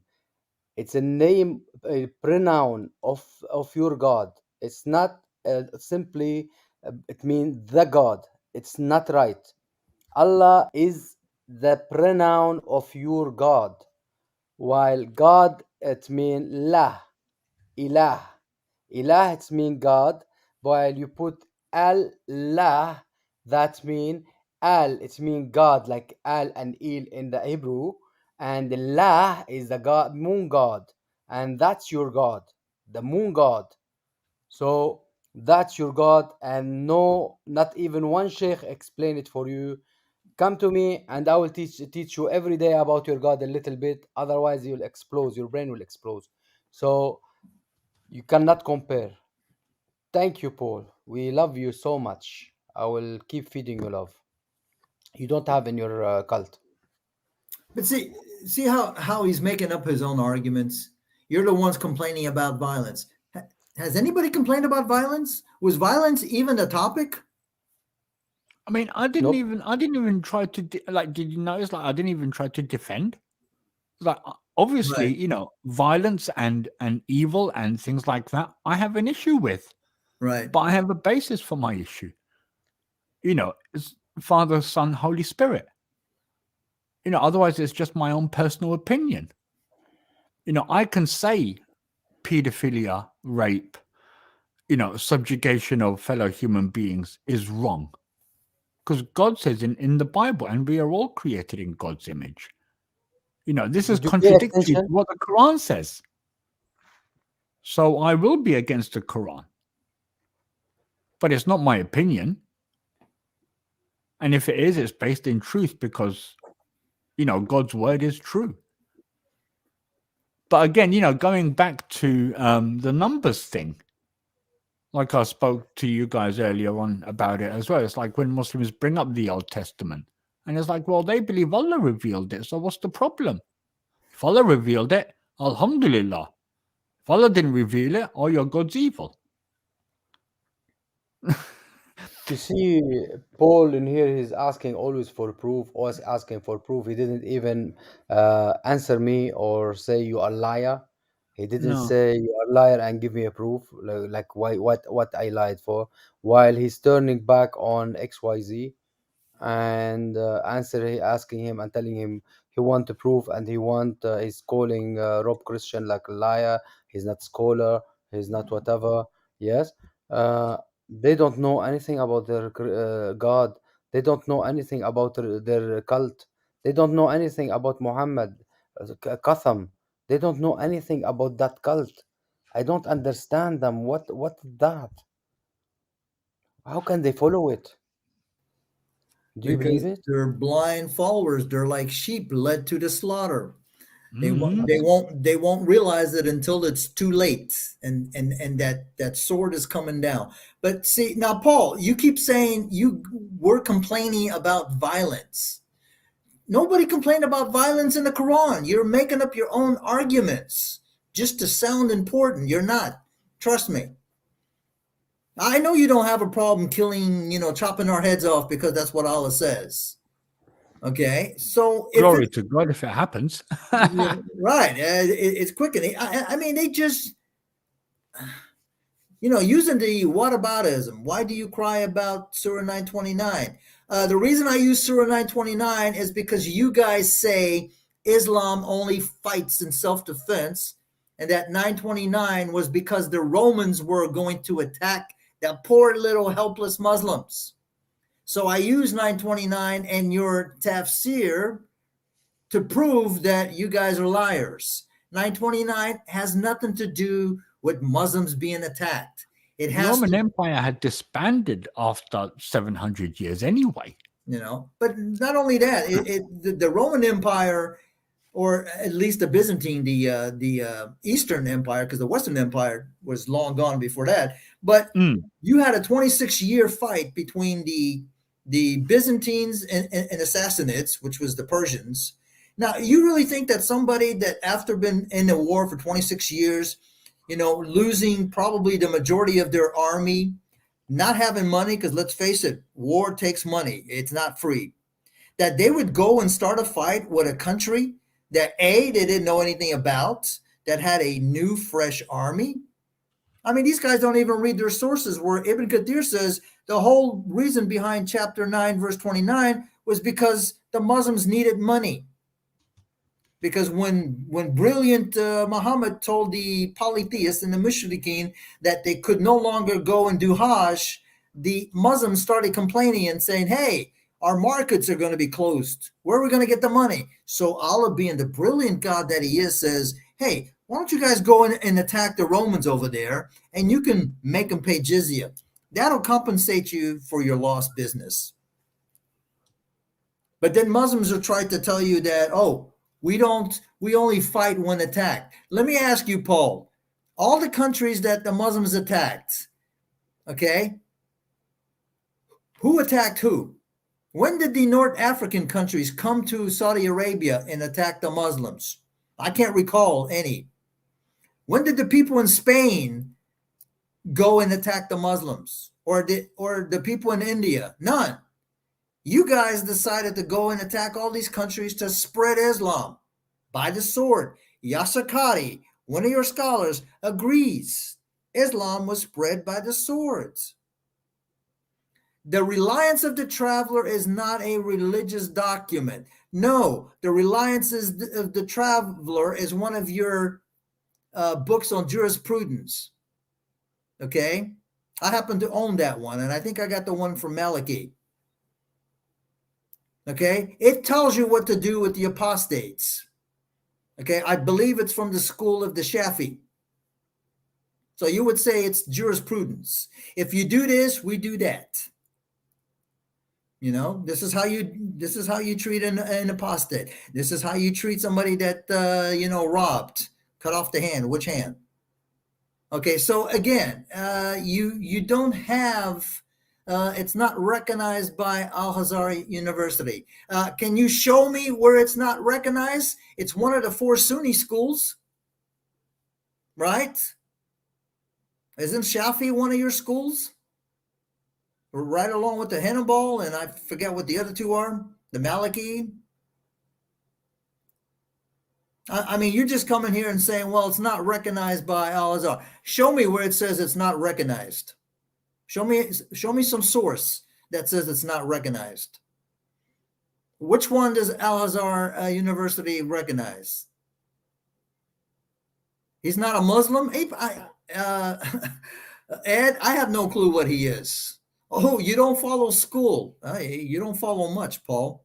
Paul, why are you a troll? Are you even a Muslim? Did you take your Shahada? And here's the thing. Why is it that Muslims like to throw Paul under the bus when, according to Ibn Kathir, Paul is a respected messenger of Allah that Allah sent to Antioch, right along with the other two. I mean, he sent Paul as a to enforce the other two. What does he say? Yes, Muslim by reason. Hallelujah. Let him show us reason. What does that mean? Muslim by reason. Is he going to say, Paul was my student? Yes. Yeah. Paul would have probably sent you to the Sadducees and have you flogged. Madrasa GED, yes. Hey, admins, if Paul continues to, I'm going to have a rule. If you come into my live chat and you're going to troll and we give you ample opportunities to come on the show, none of us here are interested in doing text debates. Okay? You can never win a debate with you. Are you sure? Let's, you're right. let's You know what? teach Paul. He's 100% absolutely correct. I can never win a debate with him because he won't debate. Yeah. And so he's right. So I can't Exactly. win a debate that never takes place. That would be an Exactly. impossibility. But since Paul doesn't have the, as we would say, as Latins would say, Paul doesn't have the cojones, the eggs that God gave him. But then again, I don't think. Hey, Paul, we make a formal debate official. No, I don't do formal debates, Paul. Here's what I do. You come on my show or I come on some other show. We have a moderator. You get 3 minutes. I get 3 minutes. We do crossfire. You present your evidence, and then I will rebut it. I present my evidence, and then you will try to rebut me. That's it. I don't do this 20-minute crap where it's a storytelling and then another 10 minutes of storytelling. I mean, I fall asleep. You know? So that's bring all the documents with proof. Oh, you want me to bring my passport? What documents? I mean, we're on StreamYard. I can share my computer. I can show you all my sources. Do you got any sources, Paul?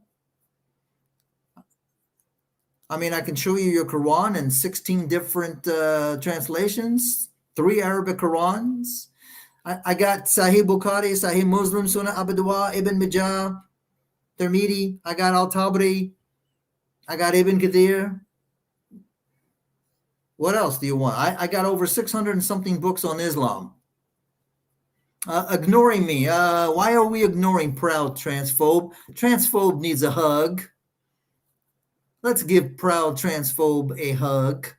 I guess he's got a phobia of transgenders. You know? Hey, isn't that being racist? He got Aphrodite. So proud, you got the link. It's right there. I promise. Elkin and Amir and myself, we will not bite you. You're not my type. You know? So come on the mic and show us, why should I believe in Islam?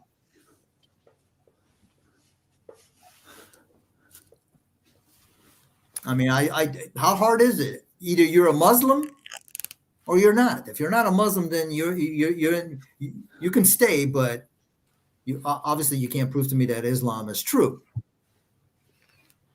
But to come on the text and be a bully, listen, I don't do bullies very well. I didn't say you should. I didn't say you should. Did I force you? I have no clue what Paul's talking about.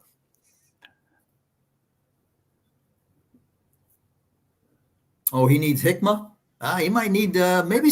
You know what? I think what they're missing, they need the camel juice and milk. Maybe that'll give them the spunk that they need. You know? That's it. He hasn't had If only Allah would breathe His Spirit into them. Right.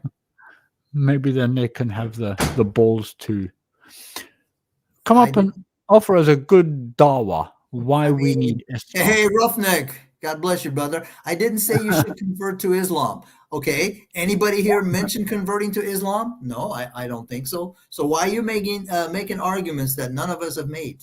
Did I say you're trying to convert?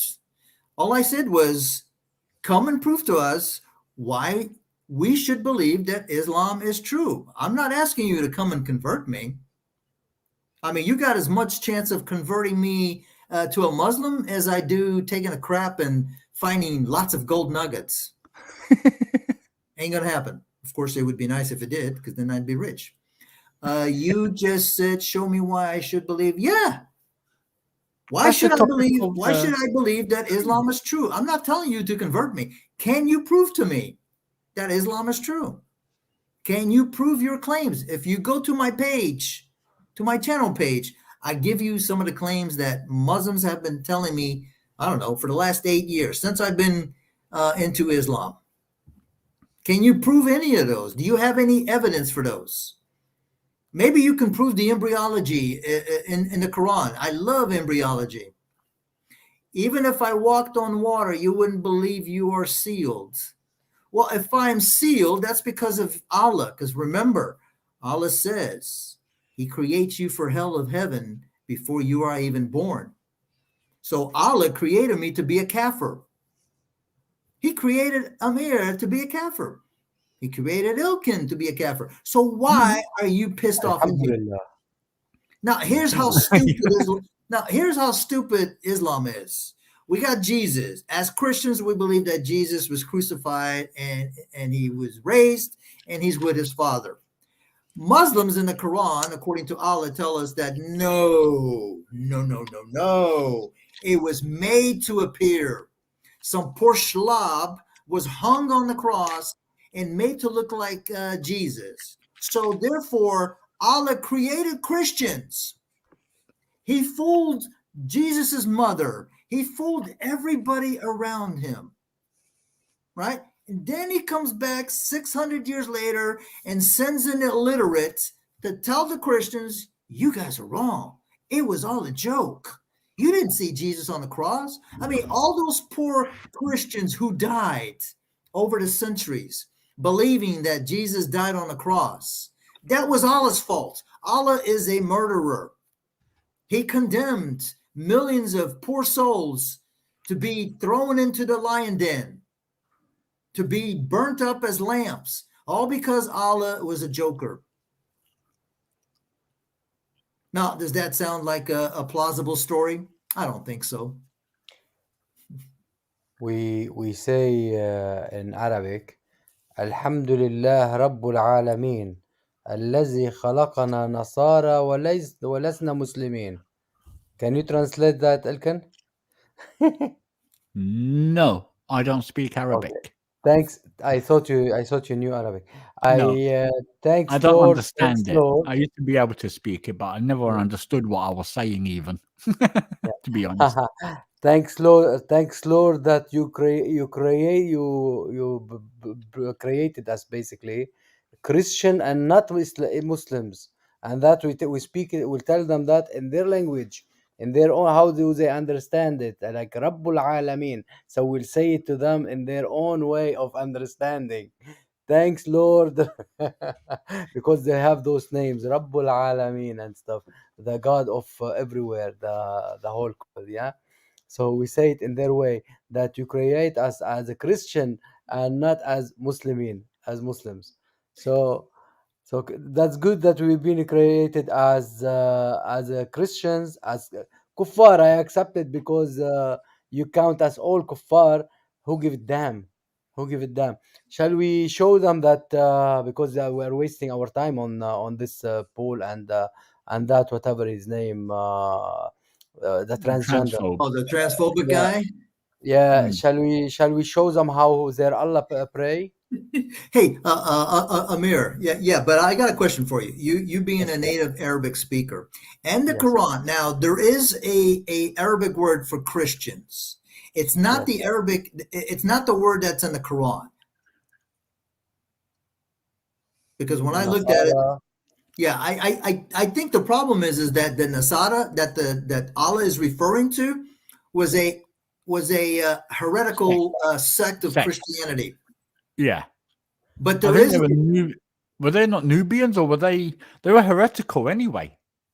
yeah, didn't- I don't know. yeah. Maybe they were Ebonites or In something that like that. area, Yeah, in Nubianites. that area, there were no Christians at all.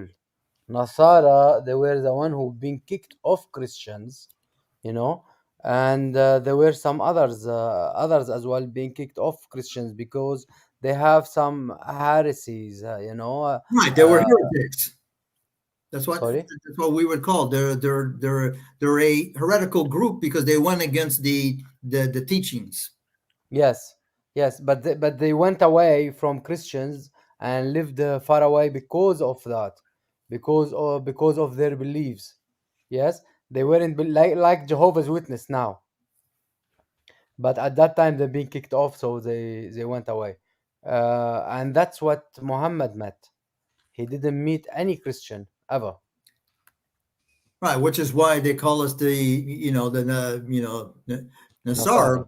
But if Allah really wanted to call us Christians, there is a word for for Christian, and it's not that word. Exactly. See, I mean, I know a little bit of Arabic. I can do research and I can use Prophet Google, peace be upon him, Peace be upon him. and do some You see, research. you see, Allah is Jahil, didn't know about Christians. Right.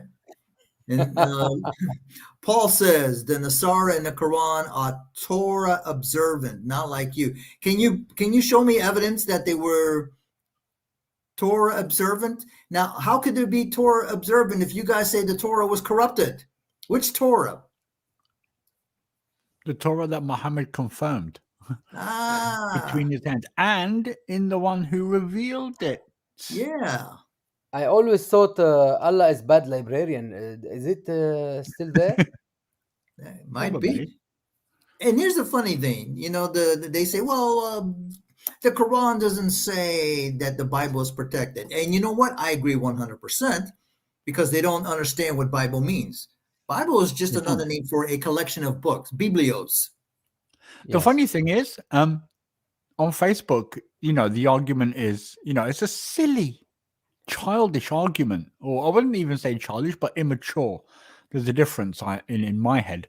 And it's like, where's the word Bible in the Bible if it's the word of God? And I point them to Matthew 1:1, because the word that's translated into English as, the genealogy or the record.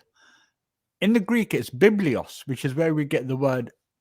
In Norwegian, the word for library is bibliotek. And you can find that in many other European languages. It's French the as same well. word, which means a library. Right. So Bible, coming from the word biblios, means Bible. And, Yes. and what is a library? It's a collection of books. It's a collection of books. It's a collection of documents. So Now, go ahead. it's written over 1,500-year period between 40 authors who hardly met or knew each other. Not one contradiction, not one, because there is ultimately one author, and that is the Spirit of God. Because God's interaction with his creation, you can't contradict yourself. He is God Almighty. That's why there are no contradictions in the Bible. Paul, And, we are all In bloody three foreigners. Come up. languages, Hebrew, Greek, and a bit of Aramaic in Daniel, over maybe 3 continents, at least Asia and Europe. 2 continents, 1,500 years, 40 authors, 3 languages. Most of the authors never knew each other, and yet there's not one contradiction. There's got to be an underlying author. right. Because if me and you and Amir lived 1,000 years apart, and you wrote a book, brother, more names than Allah, and then 500 years later, I come along and write a book, not knowing of your book, and then Amir comes 500 years later and writes a book claiming to be of God, not knowing my book or your book, and you join them all together, you're going to naturally find contradictions because we haven't read each other's material unless we had revelation from someone who's giving us these messages. That's what you get with the Bible. Well, But with the Quran, it's a mishmash. and it's written by, it's supposed to be one source, which is why yesterday when I did a video on one of the reasons why I don't believe it in the Quran is because I showed 6 different chapters with 6 different verses, all speaking about the creation of Adam and how, the angels were commanded to prostrate, but each one is different. Now, this is supposed to be from Allah. And in 2 of the verses, it says that after, Iblis gave Allah the finger, he became of the disbelievers. So how could Iblis become of the disbelievers, which means that they were disbelievers existing? Yeah. So Did who God were they? Did they create say it was the Iblis jinn? as a disbeliever? Right. Yeah. So who are these other, disbelievers? But if you think about it, in that particular, I've been thinking about it for some time. In that particular, where God commands the angels to prostrate before Adam, wouldn't that be shirk? So I think so. wouldn't Iblis have done the right thing He actually did. and say, "No, I will not worship man. I will only Right. worship Allah." I mean, logically, you are correct, and I would agree. Right? If you're prostrating, right? Yeah. Then yeah, Allah is making Adam equal to him. Yeah. But they don't see that. But they'll tell you, well, if a Catholic is prostrating before Mary, well, then he's, that Catholic is worshiping the Mary, the statue.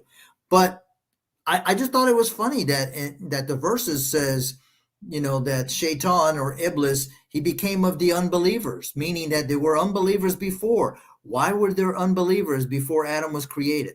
Who were these unbelievers? And what was it that they didn't believe in?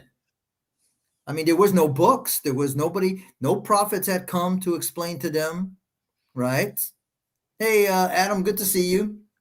Is Protestant believer Ed Van Halen? Could be. You might have to ask. I think so. But I'm not gonna dox the brother, even though Eddie Van Halen has passed on. now, Mr. Paul here, being the brilliant scholar of languages, says that the Bible was in ancient Arabic. I don't think he knows when Arabic came into existence. Yeah, and Arabic is not an ancient language. Now, Aramaic would be ancient, but there is no Bible that was written in ancient Arabic. I mean, I have, some of these people, I have no idea where they get this stuff from. But in the story of Joseph in the Quran, his parents prostrate to Joseph, step up your game. Now, this is something that I find immensely interesting, because why then do they have an issue with us bowing down and worshiping Jesus? Right? I mean, let's be consistent here, Paul. Because even in the scriptures, you know what I mean by the scriptures, yeah? In Genesis, you have Joseph's brothers when they come into Egypt, and Joseph even was given a dream by God himself where his brothers would bow down to him. And that's what you see at the end of Genesis, in Genesis chapter 50. Were they saying that Joseph was God? No, but as a form of respect, because Joseph has risen in a pagan land, being given pagan wealth, the pagan wife and pagan kids. They weren't pagan kids, but and out of reverence for him, because obviously they needed food, and Joseph was, the prime minister. So they're going to show reverence. They weren't worshiping him as God. But then in the same way, you can even say, well, why do you have a problem with us worshiping Jesus?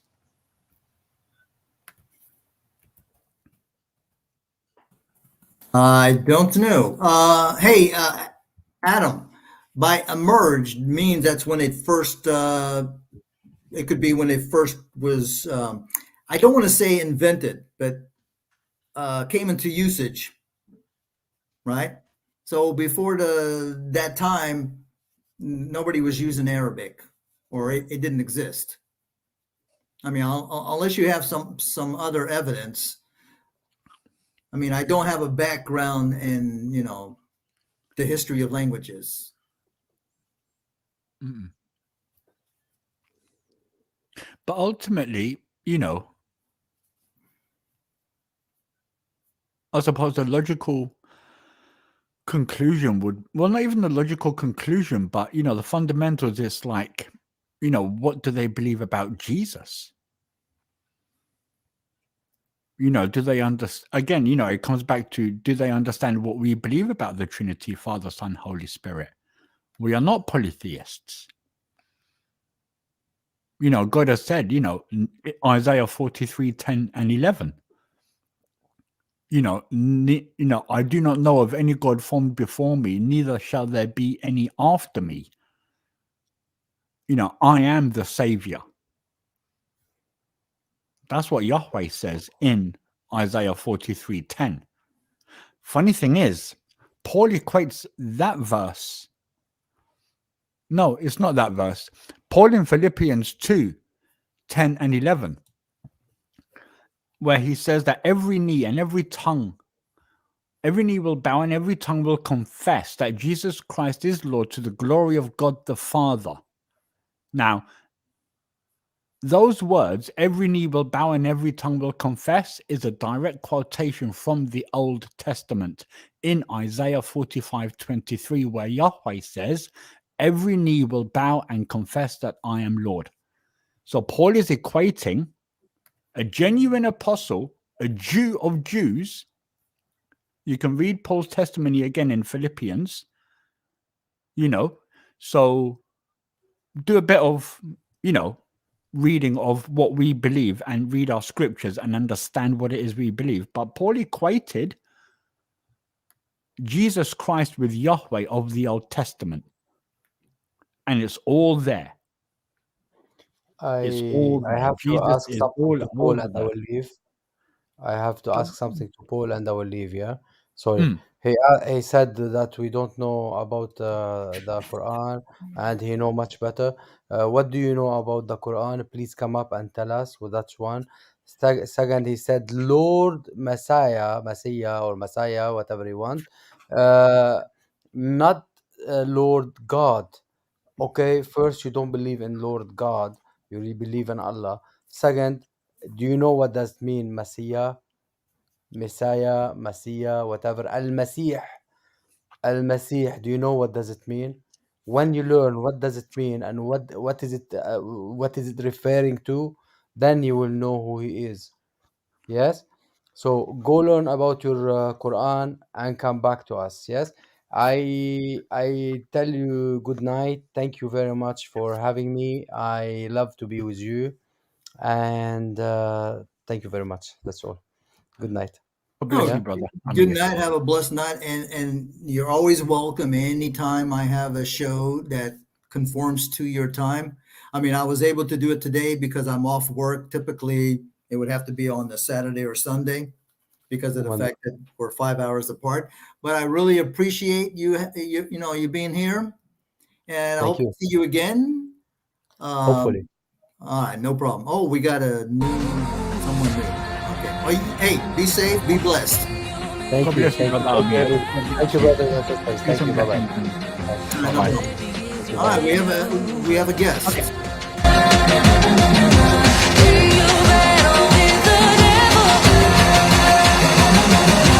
Baby, is the game over?